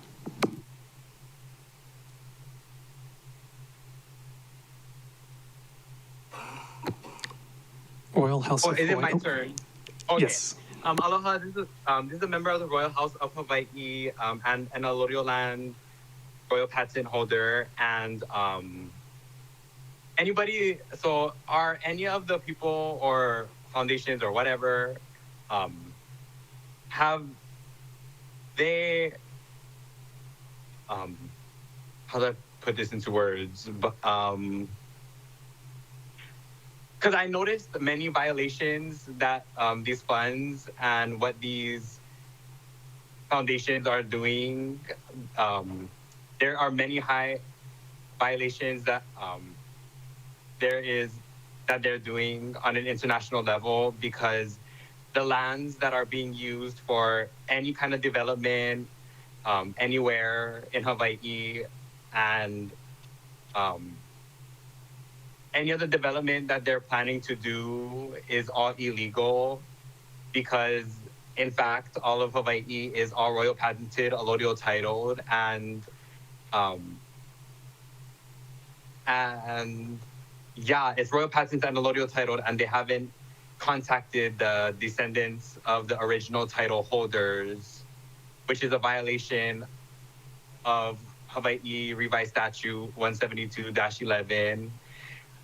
And these lands already have been claimed by those original title holders, so it's their descendants that are now the holders, and the steward that are supposed to be the stewards of those lands, but haven't not been contacted at all, and should be contacted, because I've noticed recently that many of the TMKs have erased those royal patents, the RPs and LCA Land Commission Awards, and that is a violation on an international level, and which is supposed to be recognized because it's a allodial title and royal patented, and it assigns forever. And yeah, can I have a clarification on that? Because there's many other violations that are happening also, because all those lands are being frauded by all those people that haven't contacted the descendants. And yeah, so I request that you contact the descendants of the royal patents of the original title holders, because the lands are being frauded and going to many wrong people that are trying to steward it, when the stewards are supposed to be the descendants again. And I mean, thanks for the restoration and stuff like that, but yeah, please contact the descendants, because you're supposed to, and it's royal patented, so those descendants of the royal patents own them forever. Mahalo. Thank you very much for that testimony. Members, any questions for the testifier? Seeing none. Staff? Chair, the last individual signed up to testify is Christopher Salem.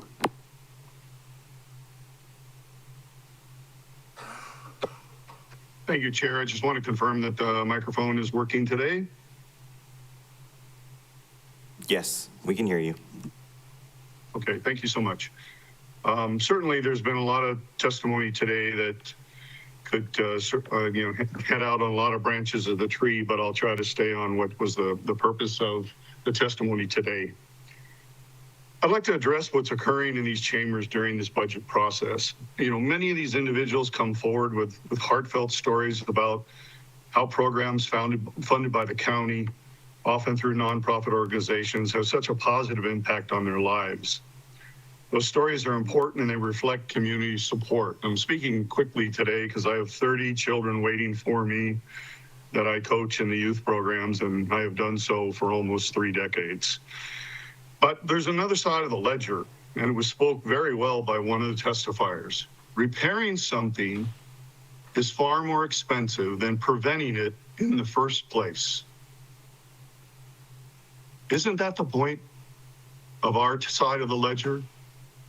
What we brought forth, and I've brought forth over the last 30 years, is probably tens of millions of dollars of termination of financial harm and destruction on a parallel environmental side. But as a reward for that, I thank and support the organization that deals with mental health Hawaii. I'm going to shift to another topic that I wasn't prepared for today, but you can hear my voice breaking. There was a period here a couple of years ago when I testified before this council under immense duress that was inflicted upon my family and myself by Corporation Counsel.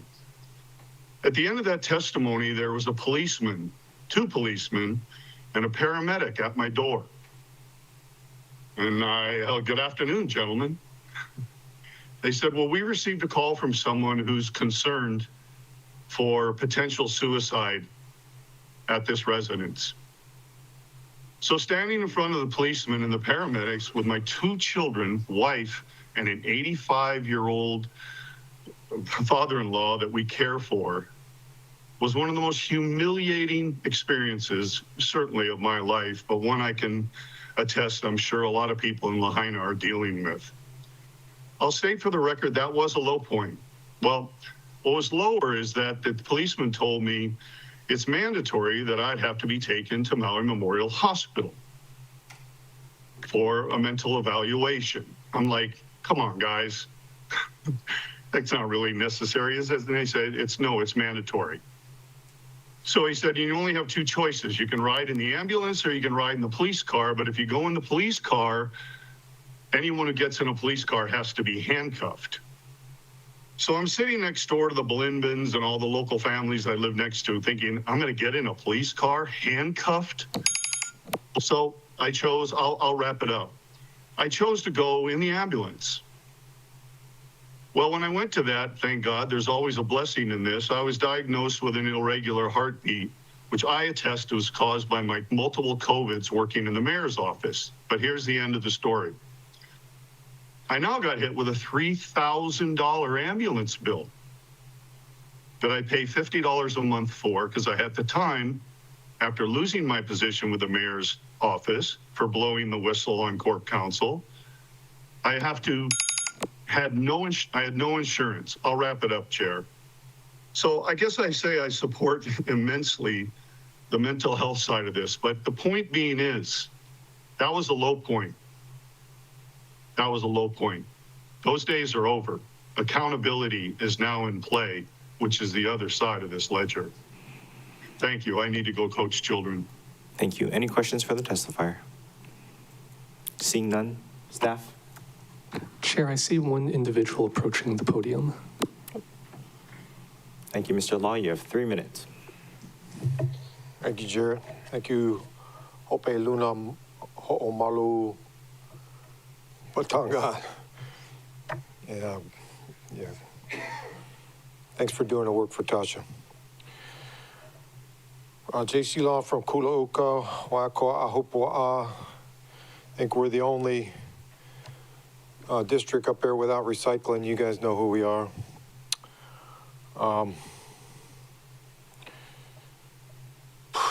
Cardboard dumpster at Kula Community Center. God. Councilmember Rollins Fernandez, I distinctly remember her asking for that last year. Man, if it takes a year for just one dumpster. So yes, over in Councilmember Rollins Fernandez's territory, I saw down on the bulletin board on the second floor. I know it's not your fault, guys. You just got to try to keep up with the trash. And I ask everybody out there in TV land, please take care of your own trash. We only got limited employees here. Guys, with the trash cans stacked higher than the bins, that's actually illegal. Please keep your trash to a minimum. And speaking of that one, I would like to request an additional position of trash inspector. They have that in some municipalities. Someone rides around and looks in your trash can legally, and they put a piece of paper on it. If you have any recycles or anything that's not supposed to be in there, then the trash man doesn't pick it up, and then they got to take care of it themselves. So back with Molokai. Notice of sole source, Chief Procurement Officer is in the process of reviewing the request from the Department of Parks and Recreation for the sole source purpose of the following goods, services, or construction. Refuse collection for three 3-yard refuse bins and 1 6-yard refuse bin for various parks on Molokai. Island refuse, $87,000. If you send me to Molokai, I guarantee I'll take care of it for less. I know you got to go through the whole government process and everything, but yeah, let's figure something out, guys. The United States is giving us money, but it ain't enough. That we're gonna have to look for other countries. So I guess that's about it. Yeah, and thank you for all the testifiers ahead of me there. There's people out there listening. I'm listening. And thank you, Mr. Chair. Oh, yeah, one more thing, the cardboard stuff up in Kula. I'm glad that Councilmember Yukile Sugimura was kind of late because you're up there and she would probably object over me. The Holy Ghost, yeah, I got you. Holy Ghost Church is having their feast, or their, whatever they call that, the Holy Ghost feast. And I started, I tried to get them to recycle their cardboard, and I got kind of like in trouble for that with some of the people volunteering, especially a guy named Alan Barres is the Holy Ghost chair. Please this don't month. name people. Thank you, Member Alan Sugimura. Barres. I ask that any remarks be made to the chair. Thank you. Any questions? Any questions for the testifier?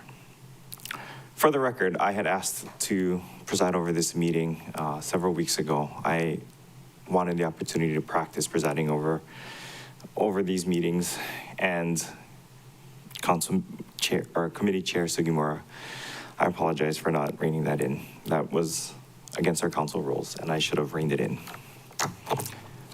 Member Rollins Fernandez. Mahalo Chair, why did you ask to practice for this practice?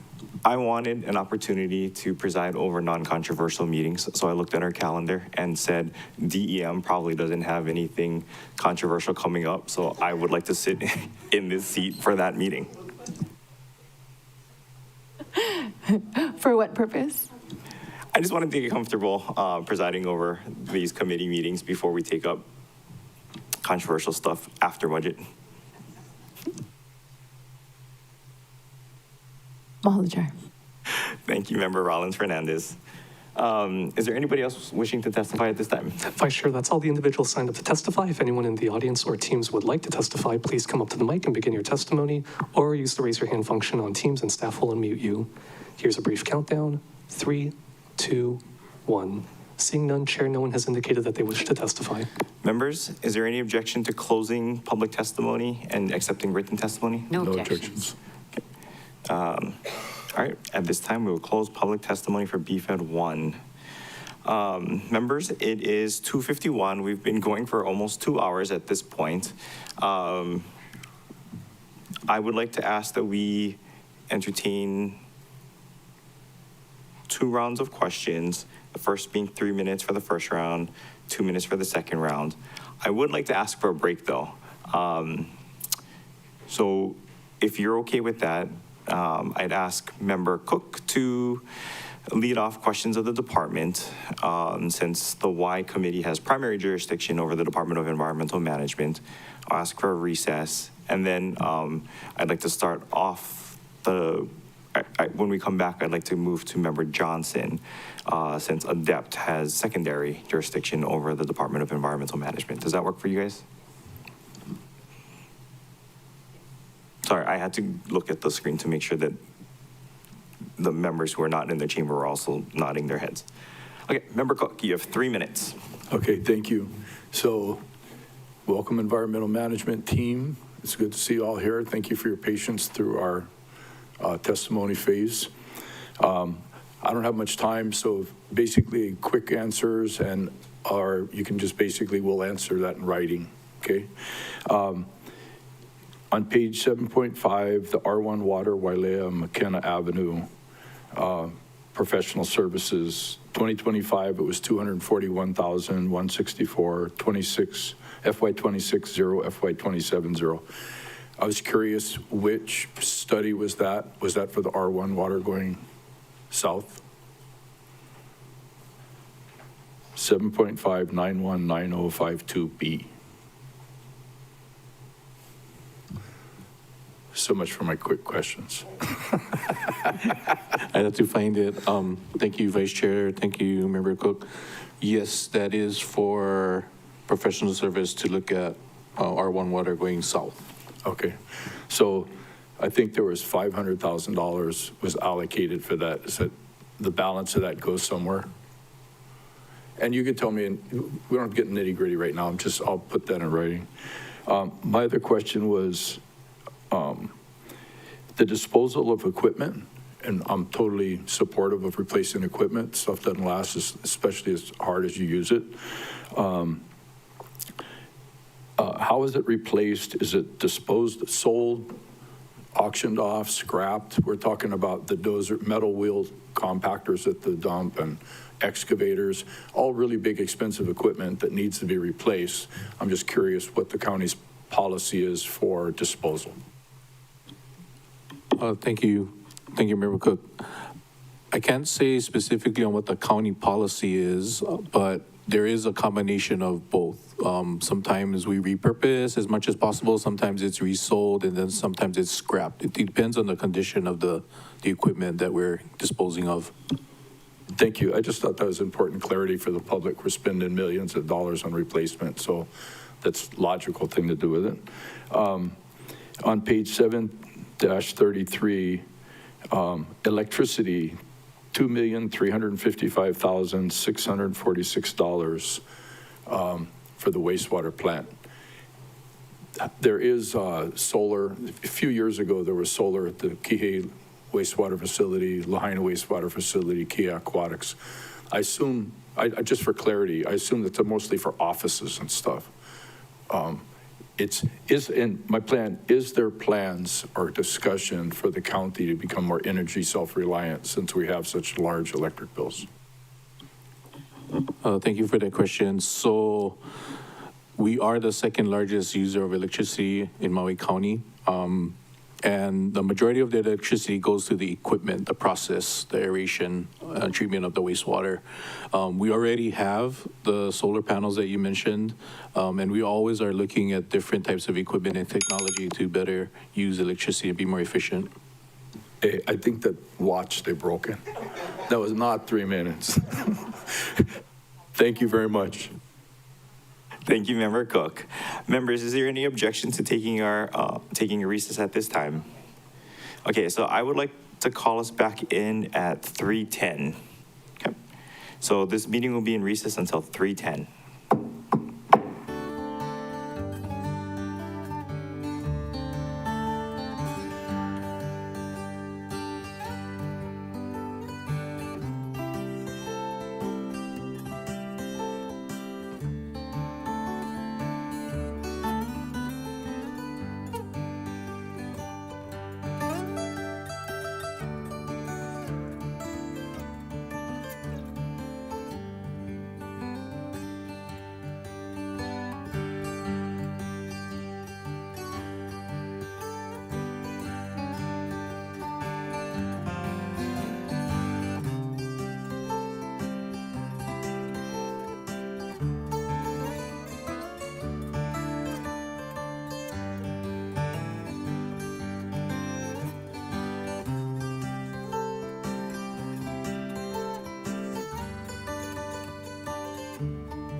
Thank you, members. It is 3:11 now, and we are back. We're back in session.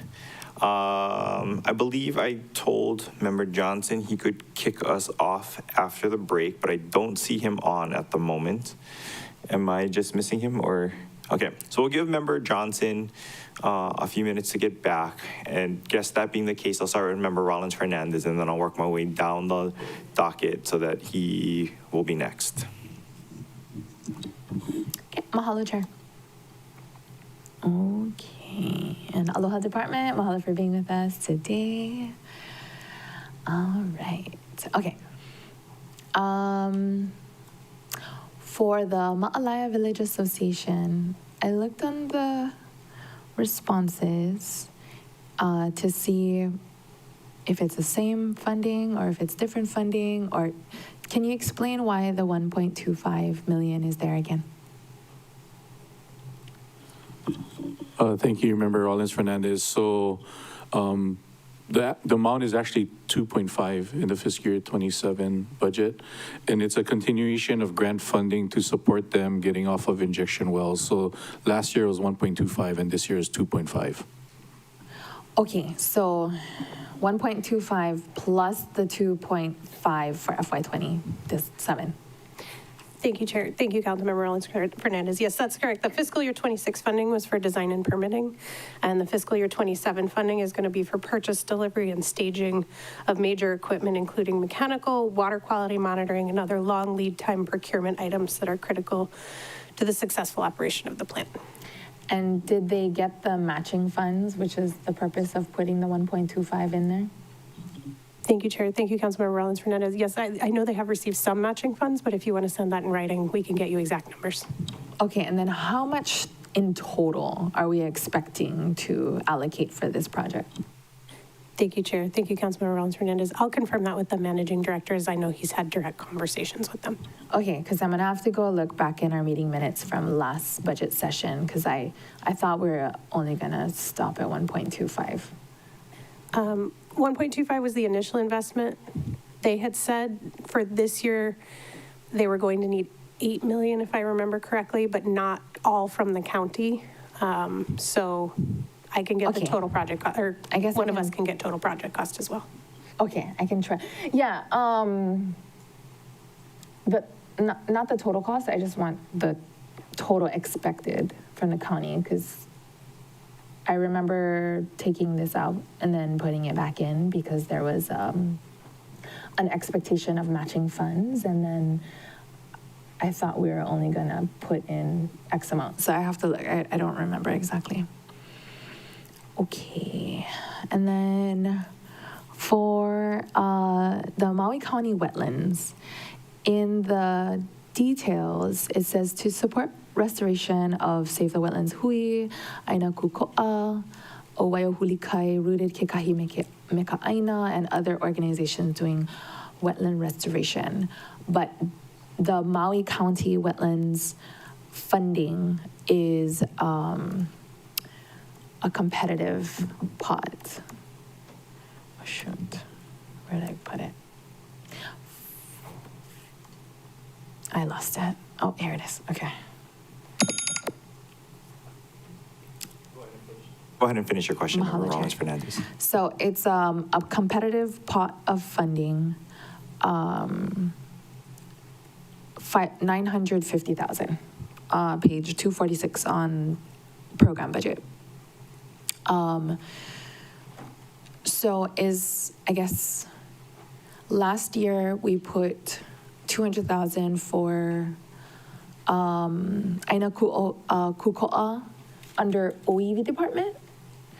And so I know there's, is there an expectation of the Aina Kuko'a applying for this fund under EPNS instead for FY27? Thank you, Member Rollins Fernandez. I would like to defer to Cecile Powell from EPNS.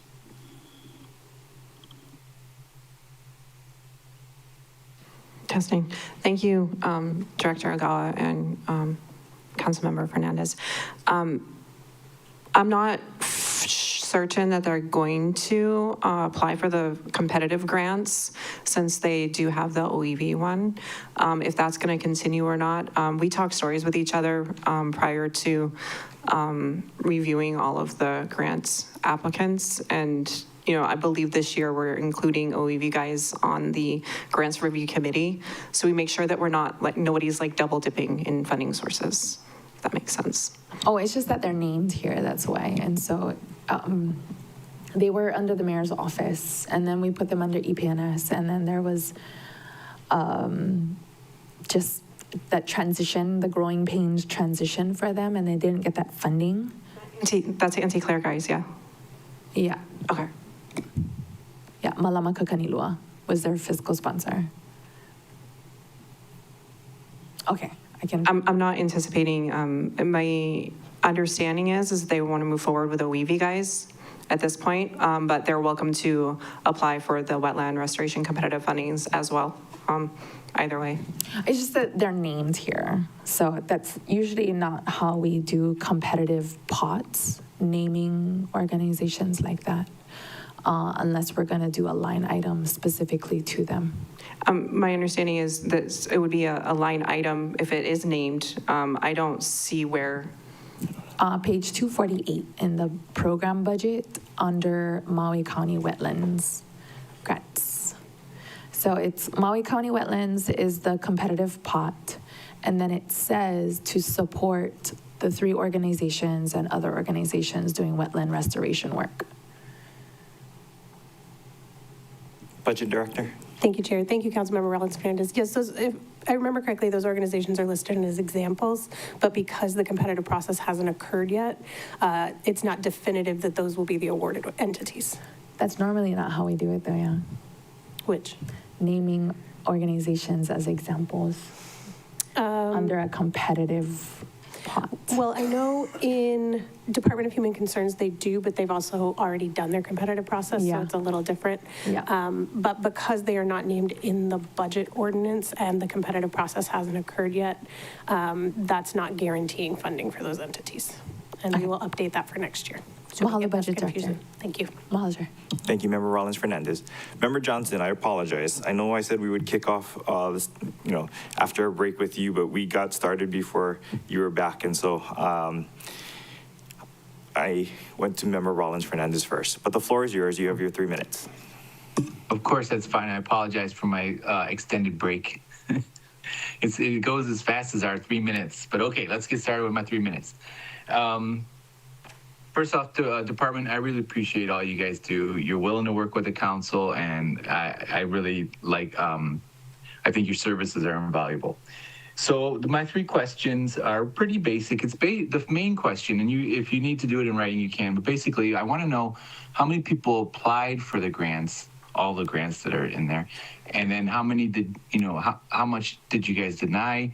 Was there a number of like we learned that there was 3 million in asks in one department, but they only had a budget of 1.5 mil. So that's an example. Point of information, Member Johnson, that answer is in EM2 at the back.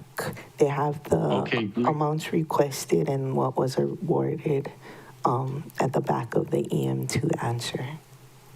Great. Moving on then. Thank you for that point of information, Councilmember Paulton. You know, the one question I wanted to bring up was the you know, we're supposed to look for cuts. Can we talk about vehicles? Are there any vehicles that could wait for next year? Probably not, but I figured I'd ask. Thank you, Vice Chair. Thank you, Member Johnson. So I think we keep kind of saying this year over year, but we submit a lean budget, right? We do our due diligence. So the equipment that's being requested are critical to our operation. And yeah, so I guess the simple answer is no. We do not. Yeah, thanks. Okay, thanks. And then the last question, and forgive me if you did respond to it, if the programs under the recycling grants program are successful pilot projects for waste diversion, how does the department continue to support or fund these after their pilot project? Thank you, Member Johnson. So it depends on what the program is. Sometimes we incorporate a fee to support that project. Similar to in Maui Meadows, we previously had that tree can plan project. At some point in time, there was a fee associated with that. Okay. Existing fees or creating new ones? It would probably be dependent on the service. Is that correct?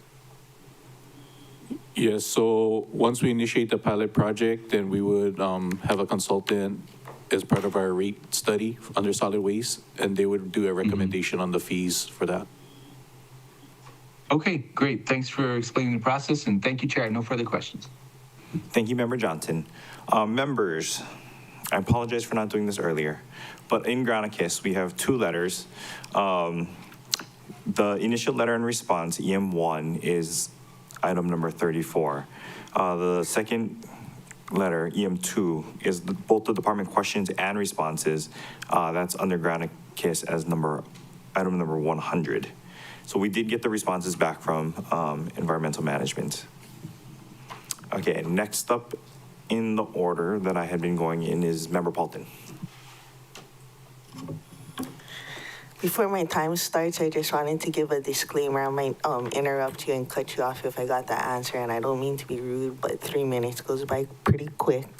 I did notice you guys have a lean budget. However, I noticed some inactive vacancies that were fully funded. Some of them have been inactive and unfilled since 2019, 2021. 3 of the expansion positions from last year have not been created yet, although they got funding last year, and they're asking for 12 months of funding this year. And then you're asking for another couple expansion positions with funding, but your creation of the positions or filling of the vacancies are not keeping up with that. So just anything to comment on that? Yes, thank you, Vice Chair. Thank you, Member Paulton. So my understanding is we have about 32 vacancies in our department. However, I want to say about half are in active recruitment. So we plan to have those positions. On the inactive vacancies, they're not in recruitment at all, but you're asking for full funding. What's that about? If we can hone in. I'm assuming those positions are kind of hard to fill with certification required, but if you're not in recruitment, there's no way they're going to get filled unless you DM89 or something. And if they haven't been filled since 2019 or 2021, why should we keep funding them? Sure, I can give them to you. From 2019, Civil Engineer 3 for Solid Waste Division. From 2021, Wastewater Treatment Plant Operator Trainee. And then there's one from 2025, inactive trainee as well, Wastewater Source Control Technician, inactive, Refuse Collection Crew Leader 2, inactive. And then meanwhile, we're trying to create a Civil Engineer 5 position last year, but we have a Civil Engineer 3 position inactive and open since 2019. So I'm not thinking that there's overall coordination with all of this. Thank you for clarifying the question. So some of those positions, we have plans for reallocation. I do not have a good reason why they were inactive that long. I know that some of them were at one point, we were trying to recruit for it unsuccessfully. So many of those positions was planned for reallocation, which we are continuing to do and working with the divisions. Yeah, so that's our plan moving forward, is not to recruit those, but reallocate those to positions that are needed more. Do you know if those reallocations require a reorg? I believe some of them do and some of them don't. And yet you're asking for the funding you're asking for, regardless of which ones have reorgs and which ones do not, because a reorg will take a lot more time, but it's not reflected in the months asked for. Yeah, understood. I have to be transparent, but some of those vacancies are used to cover other costs like overtime. So that is not the correct use of the vacancies, but that does help cover our unintended costs. And if that's the point, are you adjusting the fringe benefit request? Because I think fringe overtime versus fringe for hiring or filling a vacancy is like 30%. So if you know that you're going to use some of the money for overtime, have you said we need less fringe benefit money?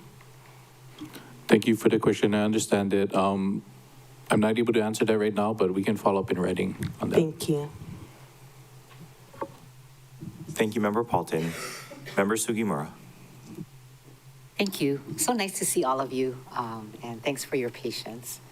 I wanted to just ask you about rates and fees. And in your synopsis, you did say that there's a 9% increase. I think it's sewer. So can you explain that, please? Because it's going to impact every resident that is a customer. Yeah, thank you, Vice Chair. Thank you, Member Sugimura. Yes, so the 9% rate increase for sewer covers increase mainly in operational costs and in CIP. So operational cost increases year over year, electrical costs, fuel costs, salaries and wages. So 9% via our rate study is keeping us in pace for those increases in operational costs. What about CIP? You said also CIP. Yeah, so part of the rate also covers CIP. We have some cash projects under wastewater for CIP as well. That you're going to be using these to pay for, and you don't have any other grant funding or any other funding sources. It has to be from the ratepayer? Or maybe you can tell me what projects. I can look it up myself, but whatever you feel comfortable with. Oh, I don't know if I can speak on specific projects, but yeah, we can look into it and follow up in writing. We do have projects that are paid with cash and some that are using federal funds and external, funding, like SRF funding bond. Okay, so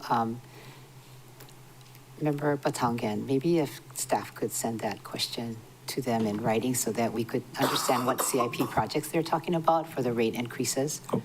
Staff, did you get the question from Member Sugimura, from Committee Chair Sugimura? Member Sugimura. Yeah. I think Wastewater Division Chief Eric Nakagawa can shed some light on that. Okay. Mr. Nakagawa.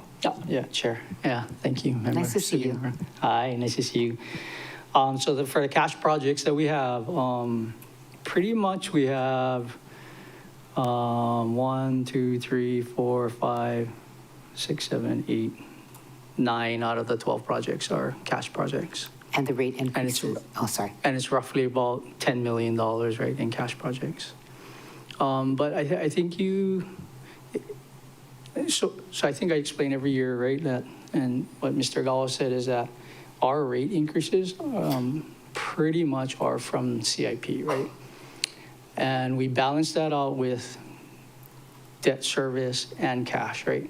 So if we try to put all bond, right, you still are going to have the rate increase because you're just deferring that cost, right, till later.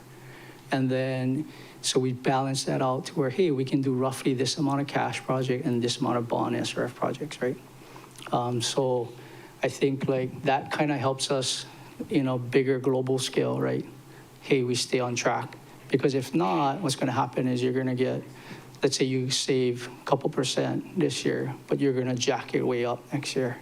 You know what I mean? So we try to, it's complex. We just simplified ways. We just try to smooth that thing out so that everybody is a kind of normal. They get used to paying the $10 more or whatever it is over that time. You know what I mean?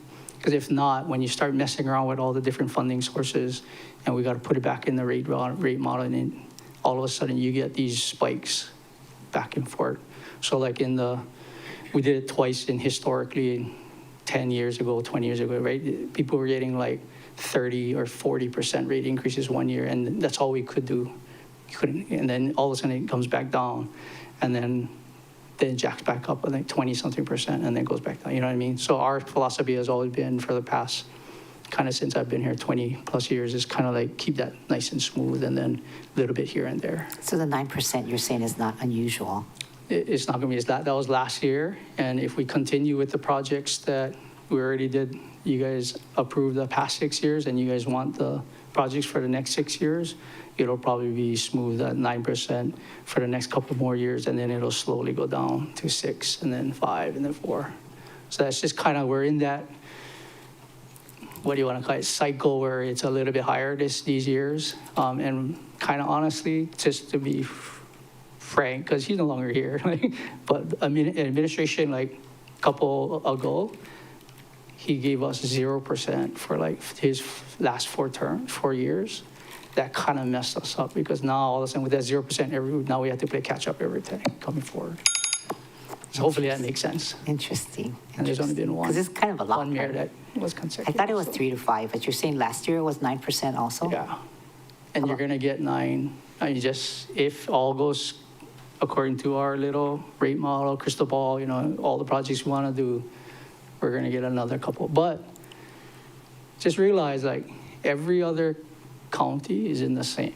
They're jacking everybody's up. And City of Honolulu, like theirs is, they're going to be $150. They're going to go up to almost $250 in the next 5 years. And even Kauai and Big Island. Everybody's repairing all their infrastructure now, and everybody's rates is slowly going up. So just, we're not like unusual out there. Yeah. Okay, thank you. I heard the bill. Thank you. I believe the budget director would also like to respond. Thank you, Chair. Thank you, Chair Sugimura. Just really briefly, on page 855 and 856 of the budget are the funding sources for the DEM CIP projects. So wastewater fund for this year total is $10.1 million. Thank you, Chair. Just as he predicted. What page again? Have a look. 855 and 856. Okay. Thank you. Thank you, Committee Chair Sugimura. Council Chair Lee. Thank you. Just a few simple questions. Director, did the removal and transport of debris after the fire to the new landfill, did we stay within our budget on that? How much did it cost? I remember. Thank you, Vice Chair. Thank you, Chair Sugimura. I'm sorry, Chair Lee. My apologies. I don't have the exact. I don't have that exact amount. We can get that for you. However, wasn't it around 64 million? I want to say that's in the ballpark, but the cost for that was covered under the tipping fees that Army Corps paid for us for the debris to go to the Central Maui landfill PDS. Okay, so that was my second question. Let's say it was in the ballpark of 64 million, the cost. Did we collect about 64 million from the tipping fees? Yes, we did, and our solid waste division chief confirmed that it's 54 million, 54. 54. I could have sworn, because I heard that number so many times after the fire. But anyway, in South Maui, are we progressing with retaining more potable water as our R1 use becomes more widely available for irrigation? Yes, so there is almost a direct correlation of the amount of R1 that we distribute versus how much we save in potable. It's almost gallon for gallon. And a few years ago, when we first started the project with Eric Nakagawa, it was kind of voluntary. Remember, Eric, when you said, well, some people are okay with using it and other people are not, especially those, there was one condominium project that had a well, so they didn't necessarily need R1 water. How is that going? Are we picking up more customers for R1 use? I can speak first and then Eric can clarify anything. So per the code, if we bring the R1 distribution infrastructure in front of a commercial property, you are required to tie in. However, I'm not too familiar with that property. Maybe Chief Nakagawa can explain a little bit more about the one that had the well. Yeah, Chair. All right, Chair Lee. Hi, nice to see you again. Hi. You too. I guess your answer is, I know you like short answers, yes. Yeah, so more customers every day. And that one customer was Maui Sunset, but I think we worked it out with them. Okay, great. So how much more potable water are we retaining as a result?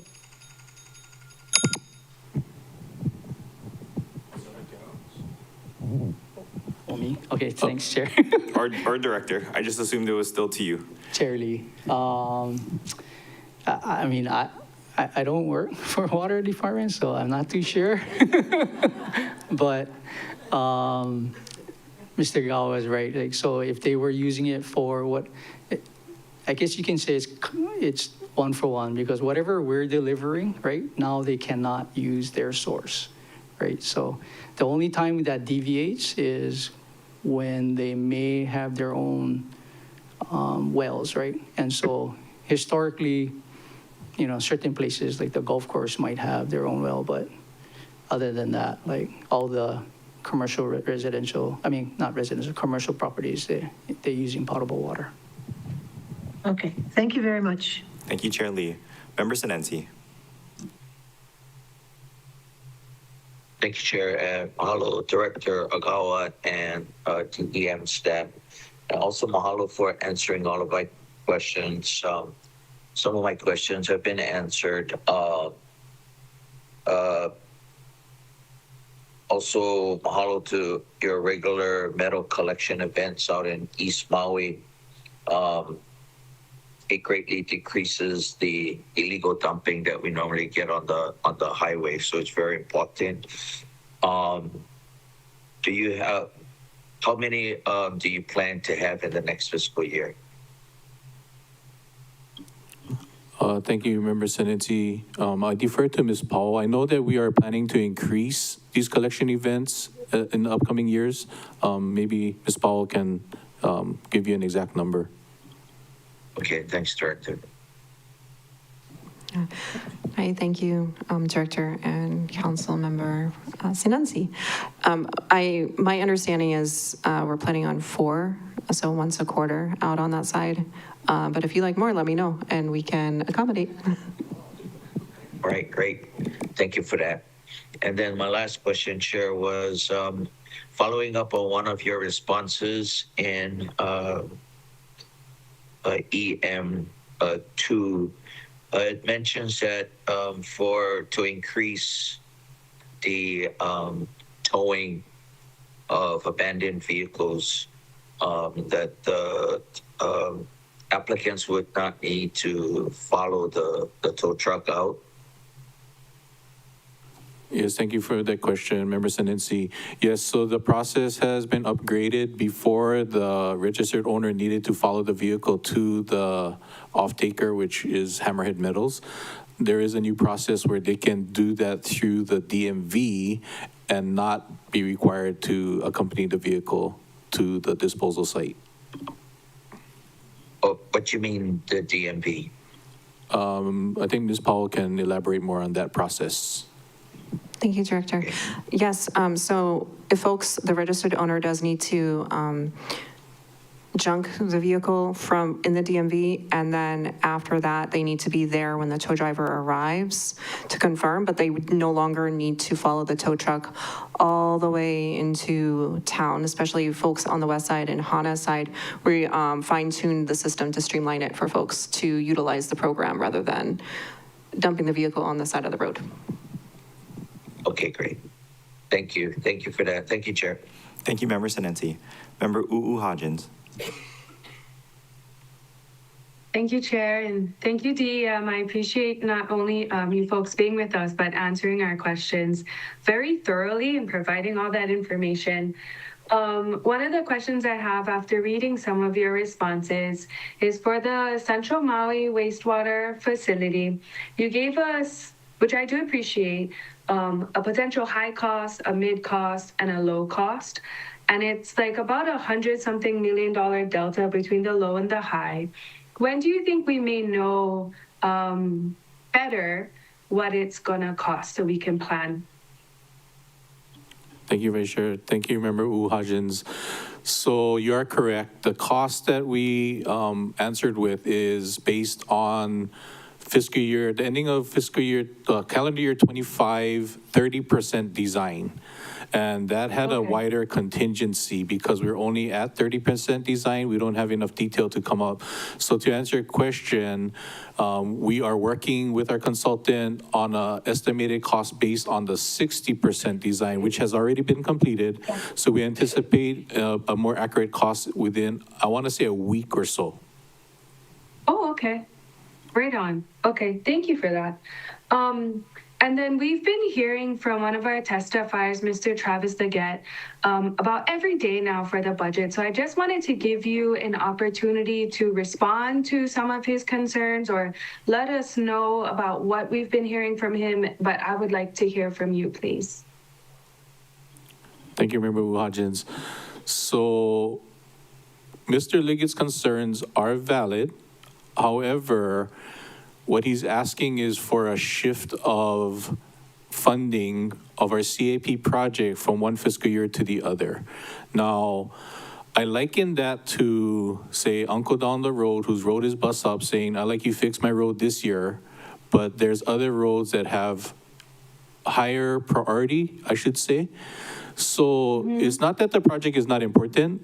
And I met with Mr. Leggett last week for about an hour discussing this.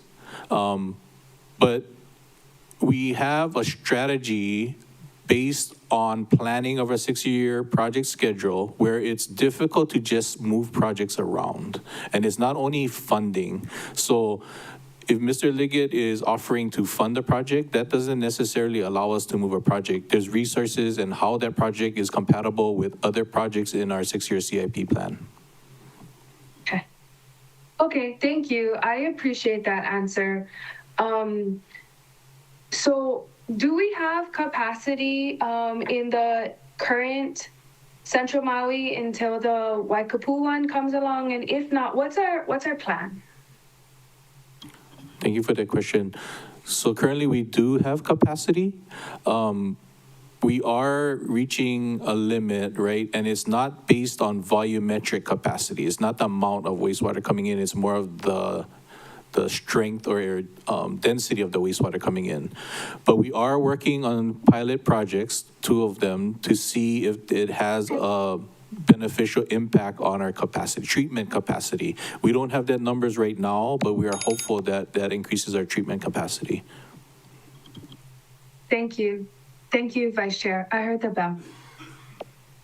Thank you, Member Uhajins. All right, Director, my turn. Okay, so I would like to follow up on the line of questioning from Member Paulton regarding your EP plan, because I don't feel it's appropriate to fund EPs if we're not going to fill them so that we have a cushion for overtime. Can I ask why you guys are proposing to decrease the amount of premium pay you're requesting by 20% if you guys anticipate the need for additional overtime pay?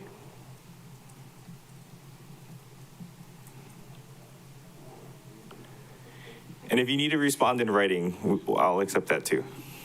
Thank you, Vice Chair. So the current way it is funded is that vacancy time will be used to fund the overtime. So it is not in premium pay, it's under salaries and wages.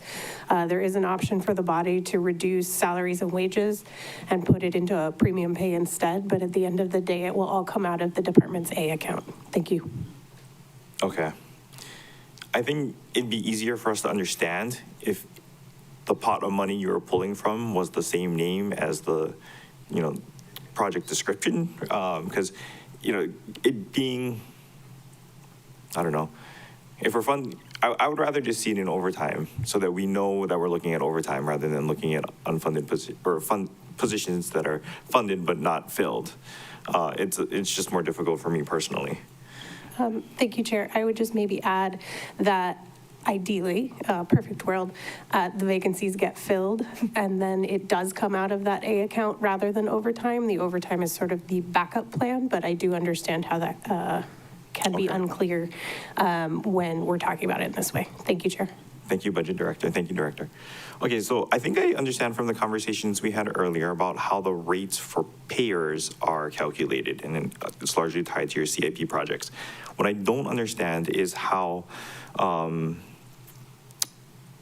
your cost of processing is calculated. So on page 212 of the budget narrative, in FY 2025, the actual cost of collecting, transporting, treating, and disposing 1,000 gallons of wastewater is $695. Your estimate for 2026 was $579, and then your estimate for 2027 is going to be $702. So while I think I understand how you set rates, I don't understand what determines costs for the department. Can you help me better understand that? Because that is not a smooth curve. That is up, down, up by a lot. Was part of it about the volume? People get charged by volume? It's not a... Yeah, but this calculation's on a $1,000 gallon basis. So you would still think that even if volumes changed, that on a per 1,000 gallon basis, it would be more. I think last time when I tried to cut the percent, they said that everybody gotta pay their fair share, and maybe Mr. Nakagawa can. Yeah, can you help me understand how costs are calculated? All right, thank you, Chair. Good question. So cost is generated, right, based on ABC budget and our CIP, right? Everything that we're going to go into. This cost is really just the measurements of the goals and the success, right, of how we provide effective management, right? So if you look at those costs, that's just a pure, hey, how much did we spend that fiscal year divided by the flow that we treated? That's all it is. So it's just kind of giving you a sense of like, hey, are we continuing to provide effective division management, right? Are we managing our manpower resources effectively? Because we should be doing well every year, right? But the fluctuation in flow, so like for 26, is really because we anticipated there was a reduction in flow that year, right? And so that's why we assumed that there's going to be less, and that was due to the fire and that kind of stuff, right? So when you come out with the estimates, we pretty much understand in 27 that we're expecting like those flows to come back up, right? And so it's really, that's the divisible, right? So it's going to fluctuate based on the denominator of your equation, yeah. Yeah, I think I understand, but I might have to follow up with you offline. So this has nothing to do, and just kind of for everybody, right? These are just the goals and measures that we measure, that we came up with, like, I think it was 16 years ago. Like, hey, how can we show that we're managing the monies you guys give us properly? That's all it is. So this has nothing really, in a way, like, has nothing to do with rates and fees, right? Because rates and fees are calculated in your, that was one of you guys' questions, like, hey, how do you guys calculate your rates and fees? And the rates and fees are calculated on, hey, here's our projected cost, which is projects. Here's our inflation. Here's our certain inflationary, based on tariffs or whatever we expect throughout the year. And that's what the cost is just for the budget. And based on that budget, based on the amount of accounts we have and everybody's rates, the algorithm goes through the rate model and then it generates, okay, here's roughly what everybody needs to pay. And what Member Paulting was getting at is based on our Code of Federal Regulations, right? Every sewer user has to pay their fair share of their wastewater. And that's just the federal regulations. And so that's kind of hopefully helps you understand like this is just more of goals and measures versus, and then this is rates and fees on this side. And I want to kind of just touch a little bit about, so you guys don't cut all my funding for positions, right? Like, we have no control, right, of when we hire people, when we don't, right? And so we would like the ability, when we get somebody that's actually interested and is good, to hire that person, right? There are other processes, reorgs, whatever it is, in order to make that happen, which Marcy's great at, and she works with DPS, right, and gets that very efficiently, very quickly. But I want everybody to realize also, when you fund wastewater, and these guys can defend themselves, no, I'm just joking, like, it's our money, yeah. So you guys, it's not going to go anywhere. So put it this way, right? So even if you take that money, you still need to give it back to us.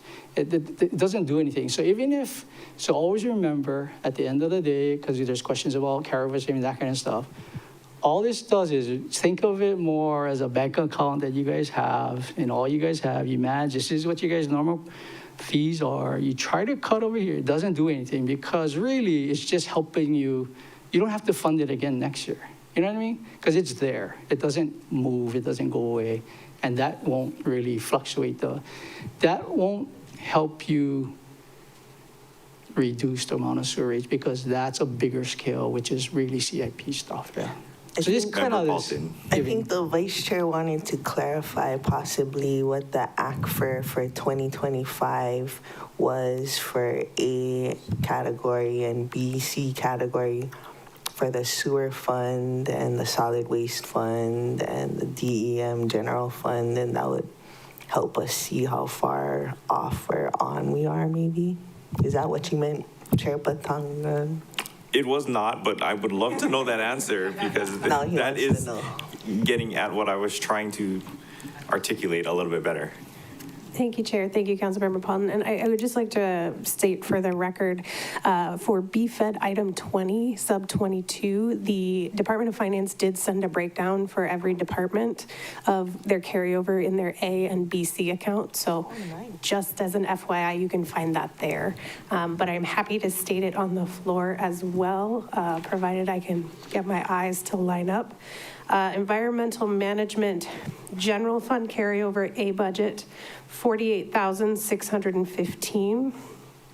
Wastewater, 1,973,376. Solid waste, 327,572. EP&S, 251,708. For BC account, environmental management, for some reason, this is not listed alphabetically, which also doesn't help. Let's see, 453,269. Sewer, 9,840,665. Solid waste, 1,131,152. And EP&S, 555,497. Thank you, Budget Director. And thank you, Member Paulden, for articulating the question that I did not know how to ask. Okay, members, that concludes the first round. I do want to note the time. It is almost 4 o'clock, and we do have the public hearing here at the chamber later this evening. By show of hands, who has second round questions? Okay, so there are a few. Before we get into second round, I do want to remind the members that there are a few bills beyond Bill 55, which are related to the Department of Environmental Management. I know we have Bill 62, which would allow the Solid Waste Management Fund to be used for recycling programs and remove recycling programs as an authorized use from the Environmental Protection and Sustainability Fund. It would also allow the Solid Waste Management Fund to be used for landfill diversion, grants or loans for authorized fund purposes, and leveraging funds to further the fund's purpose. I also know we have two other bills, both introduced by Councilmember Johnson. Bill 66 to establish a Climate Action and Resiliency Revolving Fund, and Bill 67 to allocate 20% of the county's TAT to be deposited into the EPNS fund and require the Director of Finance to consult with the Departments of Environmental Management, OEV Resources, and Agriculture. So if anybody would like to ask questions to those effects, you are also welcome to do so in this second round. I don't mean to force you to, I just want to remind the body and the public that with this particular department, it's not just Bill 55 that we need to consider. Okay. So I will start with Member Cook again, and then work my way down the row. I don't know what it's called here, but the row of members. If you do not have second round questions, just let me know and we can skip over you, okay? Member Cook. Thank you. 2 minutes. Yeah, I'll be brief. So, Department, what is the status of availability for contractors and materials supply houses to keep up with your CIP projections? Thank you, Member Cook. I don't have the exact numbers, but there is a concern about availability of contractors because of our upcoming CIP load, specifically related to CDBG DR funds. We are on a timeline for CIP projects funded by that fund, so, and other departments are too. So there is a concern, but I don't know the availability. So I'll just throw this out there to you guys, if you could help us with that. If you see that there are constraints beyond your control to implement the programs that you have planned that would more than likely end up in carryover savings, understanding we want you to do the programs, we want to fund the programs, we're supportive of them, but carryover savings is something that is just blown way out of proportion. And this is an example, not through your fault, not through your lack of attention and trying, but because of the simply inability, because of the Lahaina issue and everything else. So I just want to leave you with that if you would consider that when we're asking where we can cut, what we can do. My preference is it would come from your departments, from you. And there again, it's like realistically, what are we going to be able to accomplish? And I have one question for EPNS. For the wetland grants, is that something that you're doing that's new for your department?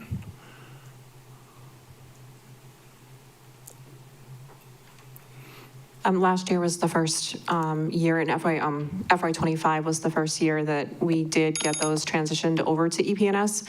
And this is my first year personally working with the wetland restoration. The expansion is because we had to cut everybody. We couldn't fund all the projects on what was needed. So we're asking for expansion monies to do the work that's necessary to restore wetland. Cool. I'm not looking to cut the funding. I would like, and you won't have the answer now, but clarity when they're talking about the wetlands. My understanding of part of that is for flood mitigation. And there's been so much sediment over the years that has been deposited. And I don't understand the wetland management, how much of it is removing the trees and the plants and everything like that, and the sediment to be able to then put the appropriate vegetation in and manage it. It depends on the grantee. There's a combination of projects that do reforestation, they do fire mitigation. I can give you the scope of work for each project if you want. It'll take a lot more than 2 minutes. Okay, no, thanks. I'm just putting it out there that willing to fund it, but hoping that there's a comprehensive overview of where we're striving to go, interaction of all the different players that are doing that, so that we are ending up with a better environment, but also true mitigation for some of the flooding. We have an excellent team at EP that's in the environmental programming section that's leading this, and we're looking at it as an overall goals, only in alignment with the Climate Action Resiliency Plan as well. Thank you very much. That's all my questions. Thank you, Member Cook. Member Rollins Fernandez, do you have second round of questions? Yeah, mahalo, Chair. Okay. I went and looked in the meeting minutes, and on April 25th, 2025, I said, I did receive the information clarifying the funding. There's also the $1 million EPA grant they were able to secure that they would lose without this funding. This is not a commitment for multiple years. So I made that clear last year. So this shouldn't come as a surprise to anyone because I said it last year. I'm saying it again this year. And I also said that there's no disagreement on the impact that they're having on the Bay. The disagreement is how it'll be paid. And I asked the representative from Alaya Village Association about a CFD. And he said that at the time that they didn't have any serious conversations on a CFD, that it didn't happen that yet. So do you know if a serious conversation was had yet about a CFD for this project? Thank you, Vice Chair. Thank you, Member Rollins Fernandez. So if my memory serves me correctly, when we first met with Malaya Village Association, we were trying to support them with funding in general and trying kind of brainstorming different ways that the county could support. And if I recollect correctly, a CFD was proposed as an option for them. And at that time, it was not favorable to MVA. Okay, and so I looked back in my emails and I found an email from the Ma'alaya Village Association and a presentation dated May 14, 2025. And it has that this is shovel ready for the 1.25, but omits the $8 million total projected cost and what would be expected from the county. So am I to assume that they are expecting the county to fork over a majority of the $8 million for the completion of this project? Because it sounds like every year it's just going to be in the budget, because if they're going to not approve CFD and they got the EPA $1 million grant, and that's why I supported it last year, because there was going to be funding. I don't support the county fully funding the entire project. Thank you, Chair. Thank you, Councilmember Rollins Fernandez. Based on my discussions with the managing director, I don't believe it's the administration's intent to fully fund this project. Or even like 90%. Yeah, it is not a county facility, so no, that is not the intent. But as I said, I can talk to him further if you send that in writing and really get you the intended breakdown. Obviously, we can't commit for future years because that, at the end of the day, is up to this body. Thank you, Chair. Thank you, Budget Director. Staff, can I make sure that that question gets transmitted? You want me to send you my notes? Okay, great. Thank you, Member Rollins Fernandez. Okay, Member Johnson, before you go, I just want to recognize that I saw you had questions and that you have, two bills that you proposed. I'll recognize you after the second round so that you can provide comments on the bills. I don't want you having to spend your allocation on that, since I know you have questions on the department. Okay. Go ahead, Member Johnson. I don't have any more questions for the department. Thank you, Chair. Would you like to take this opportunity to speak on Bill 66 or Bill 67 then? I hear no's from your peers, so. No. I'm fine. We'll just move this along, Chair. I appreciate your opportunity to allow me to speak. Thank you. Thank you, Member Johnson. Member Paulton.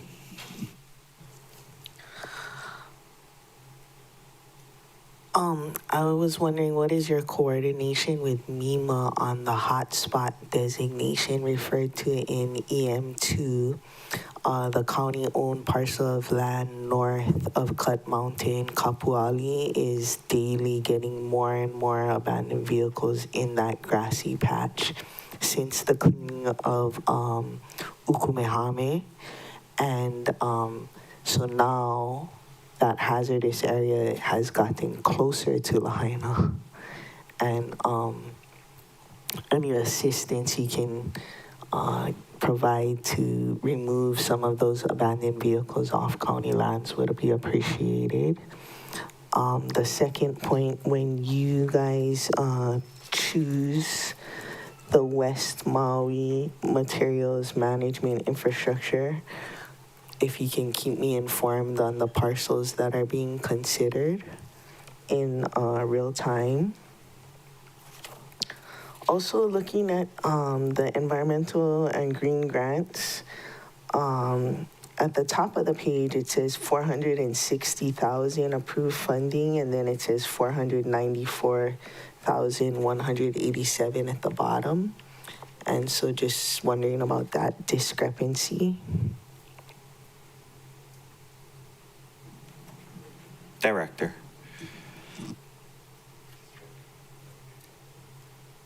Thank you for those questions, Member Paulton. So I'll address one at a time. So your first question regarding the hotspot and coordination with MEMA. We do continuously coordinate with MEMA on these hotspot cleanups. However, our role comes in after a location has been determined. A lot of times it is related to wildfire mitigation. So once a spot is determined, they would coordinate with EPNS, our division, and we would support them on the abandoned vehicles removal process. Just a little concern with all that fuel and then summer coming up. And, you know, we've had a series of Kona low storms. I don't want a series of more storms when everything is dry to spark another Hurricane Lane type situation. Yeah, I appreciate that. And our staff are aware of some of the abandoned vehicles in the area you're talking about. Because of other duties, we weren't able to have enough bandwidth to address those, but we intend to follow up on a lot of those vehicles. And in terms of pausing the lithium-ion EV, MEMA is saying that they're finding them on the side of the road as well. So just, I mean, I know it's a fire hazard to keep a lot of them in one location, but it's also a fire hazard when you don't know where people are randomly dropping them off in the bushes too. Yeah, so we are aware about that. We are coordinating on that effort with MEMA. We have reached out to a consultant that could be able to provide EV battery support for us, and we have a meeting scheduled. I want to think it's in the first week of May with that. Opala? No, it is a national entity, I believe, that has a presence on Oahu. So our intent is to meet with them, ask them questions specifically about EV battery disposal and removal, and see if they can support us in that effort. And then on the question about the property for the West Maui waste diversion, we are in process of negotiating a certain property, and we are also looking at other properties that the county has acquired in the past, recent past, and we will update you once we have more information on those. Just me, you don't need these other guys. Sure. Thank you for that, Member Paulton. And then on your last question about the grants, if Cecile can answer that. Oh. Yeah, thank you, Director. Thank you, Councilmember Paulton. Sometimes, especially with these competitive grant monies, occasionally with the review of the Grants Review Committee, we do exceed the grant funding source. In this case, it did. But we utilized funding that was available in another a sub-object code under the same index, under this specific program. And the expansion position next fiscal year is one of the EP positions is for community cleanups, to focus more on that, to increase our bandwidth. Thank you. Thank you, Member Paulton. Member Sugimura, do you have any second round questions? I'm gonna read their responses because it was part of my request. Yeah. Thank you very much. Chair Lee.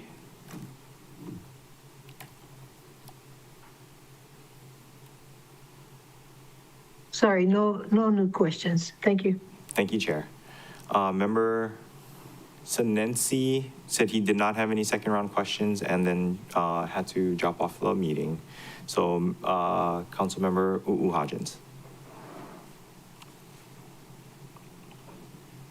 Thank you, Chair. I know Member Johnson didn't want to elaborate on his bills, but at this time, I'm going to ask DEM to just give us a synopsis on what they think about his proposed legislation. Director, do you guys have comments on Bill 66 or 67? Yes, thank you, Vice Chair. If you give me a second to just review the items. There's a couple on here. And Chair, just for the record, I said no. Oh, I think Member Johnson may have been willing to, but I was going to wait until we pause. So I didn't want him to be blamed. I'll take the blame. Thanks, Chair. While Director Agawa is reviewing that, I just had a couple initial thoughts on reviewing just the basic descriptions of the bill. Councilmember Johnson and I talked about this, and I know Councilmember Paulton is aware of it as well, but if the body does decide to move forward with this, in the code, it is considered to be a recommendation, not a mandate. It needs to be in the charter to be a mandated percentage. So I just wanted to make the body aware of that, and Director Rotz can correct me if that has changed since we did the managed retreat fund. I also wanted to add, I think if Councilmember Johnson's intent is that these funds would solely be used for the CARP, I think it might make more sense to do it as a separate revolving fund. As putting it into the general EP&S fund, I don't know that it's as easy to track that money is specifically going to CARP implementation. But I'll let Director Agawa chime in. Mahalo, Chair. Thank you, Budget Director. So thank you for that question, Member Hodgins. In general, both of the bills we do support. One area of concern is this possibly could be a lot of funding, and our concern is if we have enough bandwidth to initiate programs to utilize the funds. So if there is a possibility that some of the funding could be used for potential EPs to help support, then yes, we would definitely support the extra revenue. Thank you. Sorry, Member Johnson, I didn't mean to step on your toes and asking them a question, but I know eventually you'll get to it. But right now we have them here, so Sure, I wanted to capitalize on it. Thank you. Good timing. Thank you, Member Hodgins. Oh, I have no further questions. Thank you, Chair. Okay, thank you. Okay, Department, can I ask then that you comment on Bill 62? I'm guessing it's needed because you're proposing to move the solid waste alternatives from EP&S to solid waste, but would you like to provide comments and some context for the members on your proposed bill? Yes, thank you, Vice Chair Batangan. So this bill, you are correct. This is moving the recycling section from our EP&S division back to solid waste division. And I say back because at one point in time, the recycling section was under a solid waste division. It was taken out for various reasons before my time. Just to give some context, most recycling programs in the state, in fact, I believe all counties except us have recycling under the solid waste division program. So it makes more sense to have the recycling program because their efforts support waste diversion, which is supporting of solid waste initiatives. And in addition, it just makes more sense for the staff of recycling section to work with the staff of solid waste division because they do so already. So it just makes it a better streamlined process. Thank you, Vice Chair. Thank you, Director. That's all of the questions I have for second round. I guess since we're on the topic of additional legislation beyond just 55, I would like to note for the members that there's other bills as part of the budget package. Bill 61 would establish a new fiscal reserve fund to be used in case of revenue loss to mitigate the need for tax increases or decrease in operations. And Bill 64 would establish a new chapter on vehicle or electric vehicle charging fees. Since those aren't with this department, I don't want to ask them to comment on behalf of the administration, but I do want to just note them for everybody's situational awareness. Can you repeat those numbers, bills? Bill 61, 2026, and Bill 64, 2026. And do you know the granted case item, Bill 66, that you referred to is under? I'm sorry, staff? It's Granicus item 77. Thank you.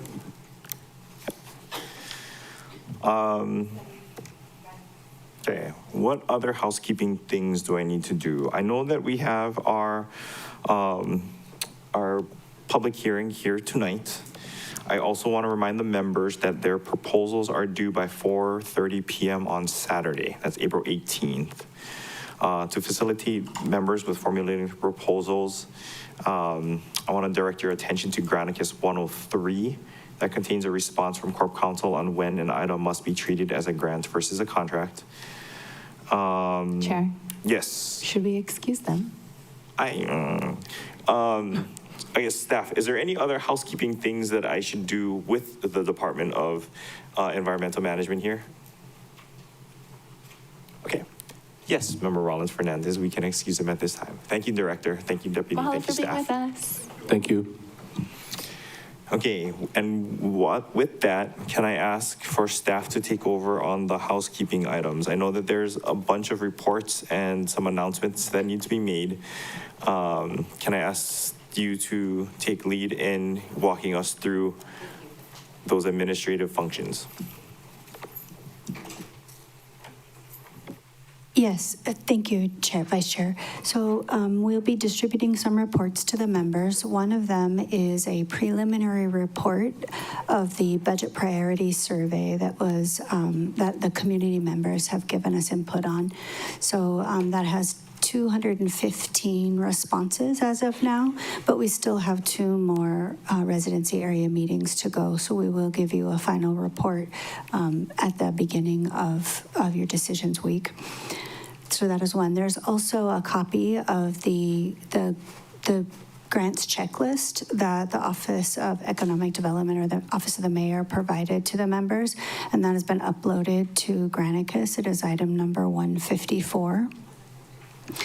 And then last night, we emailed the template for submitting priorities, and we just wanted to do a quick run through that with the members to make sure that there's no burning questions before it's time to submit. So, Thank you. One moment, I'm pulling up my screen. Okay.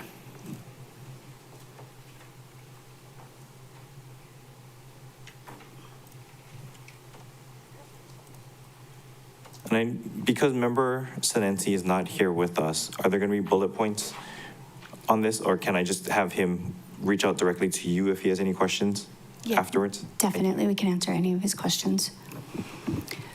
So the first tab of the worksheet is just basic instructions that hopefully help as you go to enter in the data.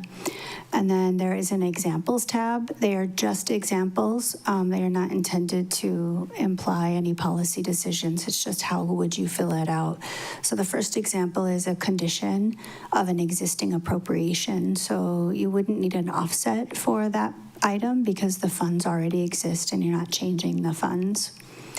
The second example is a new appropriation with adding funds and a condition to that new appropriation. So it just gives an example. And then you will see there is an offset to that one of where the funds would be generated from.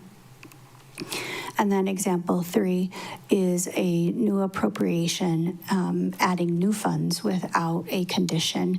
And again, there is the appropriation and then there is the offset. So again, these are just examples. Yours might have more than 2 lines, as you might have a couple of places that your offset is coming from. And then after that, the big change is this year compared to last year is that we created 1 tab for each of the items or the priorities that you'd be submitting. So your residency area 1, residency area 2, countywide 1 through 3, your revolving funds and your grant funds. You'll be entering data in those areas that are green. You may not need this many rows. You might need to add rows.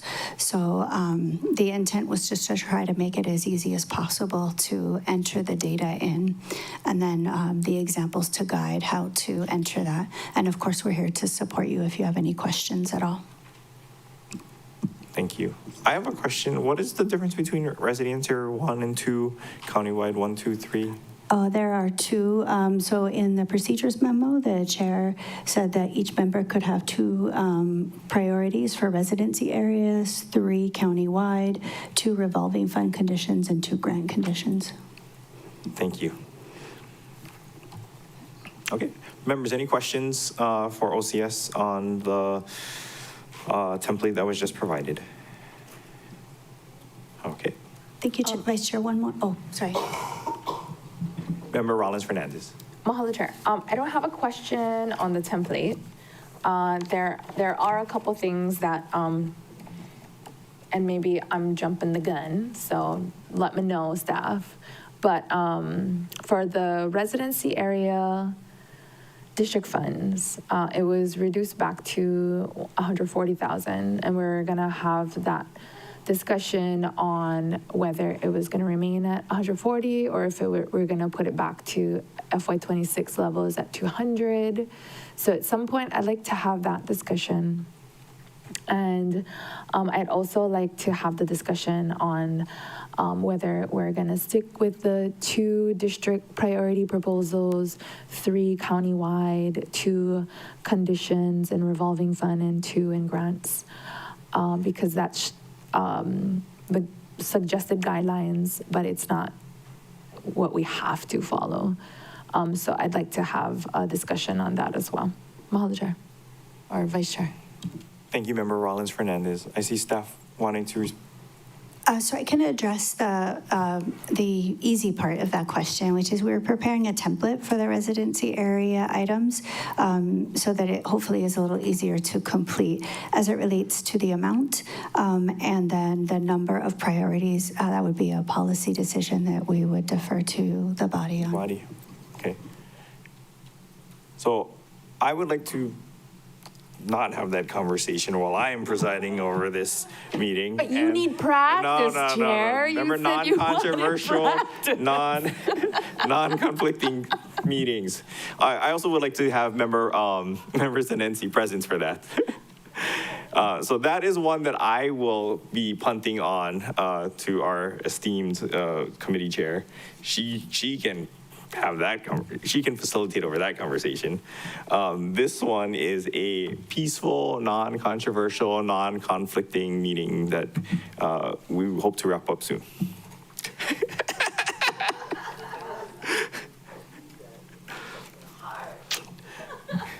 Any other questions?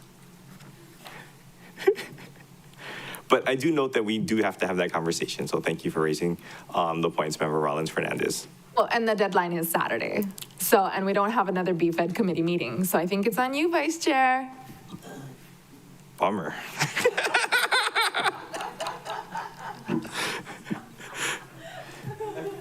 I guess, Chair, would you like to weigh in on this? Like, if you're gonna leave it up to me, I'm gonna just tell people to put their priorities down so it's in the template and it's on record, and then we can have that conversation at a later time. So this was brought up when we've had several BFED meetings about exactly this. So it's not new information. And so the staff put it into this template format as we did last year. They've kind of expanded it this year, hoping to make it easier, and maybe James or Kirsten can expand on why they chose this versus last year's version. But I guess the template itself, we understand. It was more of a question as to like how many priorities, what are the budget Thank you limits, for understanding right? my question, Vice Chair. Since we have not had that conversation, the question is how do you utilize the template if we don't have a policy decision on those matters? And if Vice Chair, I think your recommendation is great. up to me, because I don't want to make the call, and I don't want to facilitate that debate right now. I'm going to say put it on the template, and then it'll be on, on the table for when we do have that conversations. Is that? yeah, because it's due on Saturday. Yes. And Before we have another meeting, and I did not realize that when I was looking at the calendar. I just thought environmental management, nothing controversial. And members, well, I didn't know that when I was making this call, when I asked to preside over this particular meeting. Okay. Yeah, So I guess the guidance for the body is to put your priorities in the template. And then when we have the conversation about how many we can have and what budget cap we will be setting for ourselves and whatever other controversial things that we need to, decide on, we'll have all of the information in front of us. Yeah. Am I screwing things up too badly, staff? No, it's a great transition, but I think if the members would be willing, we would be grateful if you could prioritize those for us or somehow note those top 2-3 items so that we can clearly identify them, and then it would be easy for us to summarize all the items. Lastly, that's a great transition. So there's also a memo distributed today that kind of outlines Decisions Week. And so we were hoping that the members would read that. And then when the chair convenes this part of the discussion on Monday, the members can talk about the process. And if there's any questions, they could review it I have a at that time. question. What memo was that? Chair Lee. Chair Lee. Sorry. Okay, so we're talking about the templates for the various priorities, et cetera. Can you remind me what was the limit last year on these items? What was the limit last year? Since I was not here last year, I will not. I have the answer. Remember, Rollins Fernandez. Mahalo, Chair, because I just pulled it up. It was 2 and 5 countywide. 2 district priorities, residency priorities, and 5 countywide. Correct. Okay. And then 2 and 2. Okay. Member Paulton. You said there was a memo distributed about something. It's not this one, right? What memo were you talking about that was distributed? Thank you, Vice Chair. Thank you, Member Paulton. It's Granicus item number 156. Oh, okay. Thank you. 156. Members, any other questions? Otherwise, the only other things I have on my to-do list are to defer and then make closing comments. Oh. Yes, Member Paulton. We'll be hosting tomorrow night at the Lahaina Civic Social Hall. Can I say? Please. I did not request people's preference because everybody can just get whatever they want. There will be kalua pig and cabbage, I believe, smoked meat, potentially fried chicken, rice, and for the vegans out there, I'll make some tabbouleh if I have time. Wow. Oh, potentially squid luau. I didn't go home since a couple days or something, so I didn't check in on the latest, but that was where we left it off when I left home the last time. Mahalo, Member And Paulton. then water. We'll do the small bottles of water, but take however much you want because I got 80 of them. Dessert? You have dessert? Oh, dessert. Still working on the dessert, and so coincidentally, I will not be in person tomorrow because I got to work on Charlie's dessert. Thank you, Member Paulton. Thank you, George. Okay. If there's no other discussion on the matter before us, I would like to defer this item. Members, are there any objections? Objections. Thank you very much. Okay, so for closing comments, I would like to thank all of you members. As a reminder, we have a council public hearing on the FY 2027 budget, which will also serve as the Wailuku Kahului residency area meeting following this evening at 6 p.m. in the council chambers. And tomorrow we have the West Maui residency area meeting in Lahaina, also at 6 p.m. Members, please also remember to submit your amendments, priorities, and condition proposals by 4:30 p.m. on Saturday, April 18, 2026. Our next in-chamber meeting is on Monday, April 20th, 2026 at 9 a.m. with a presentation from the Department of Finance on real property tax and decisions. Also, if you have any additional questions for the departments that were not addressed today, please send them to staff.bfed@mauicounty.us by 9 a.m. tomorrow. Thank you, members. Anything else before we adjourn? 5 o'clock, dinner and dessert. Thank you, Chair Lee. Committee Chair Sugimura. Yeah, I'm just curious. Maybe this is a question for budget director, but because of charter and when the RPT is due to the council, when is it going to be available? Thank you, Chair. I It'll know be delivered presentation's tomorrow Monday. afternoon. I'm sorry, what? Tomorrow afternoon, the Okay. 17th, But the because it's on a Sunday, but the presentation will be on Monday. Okay.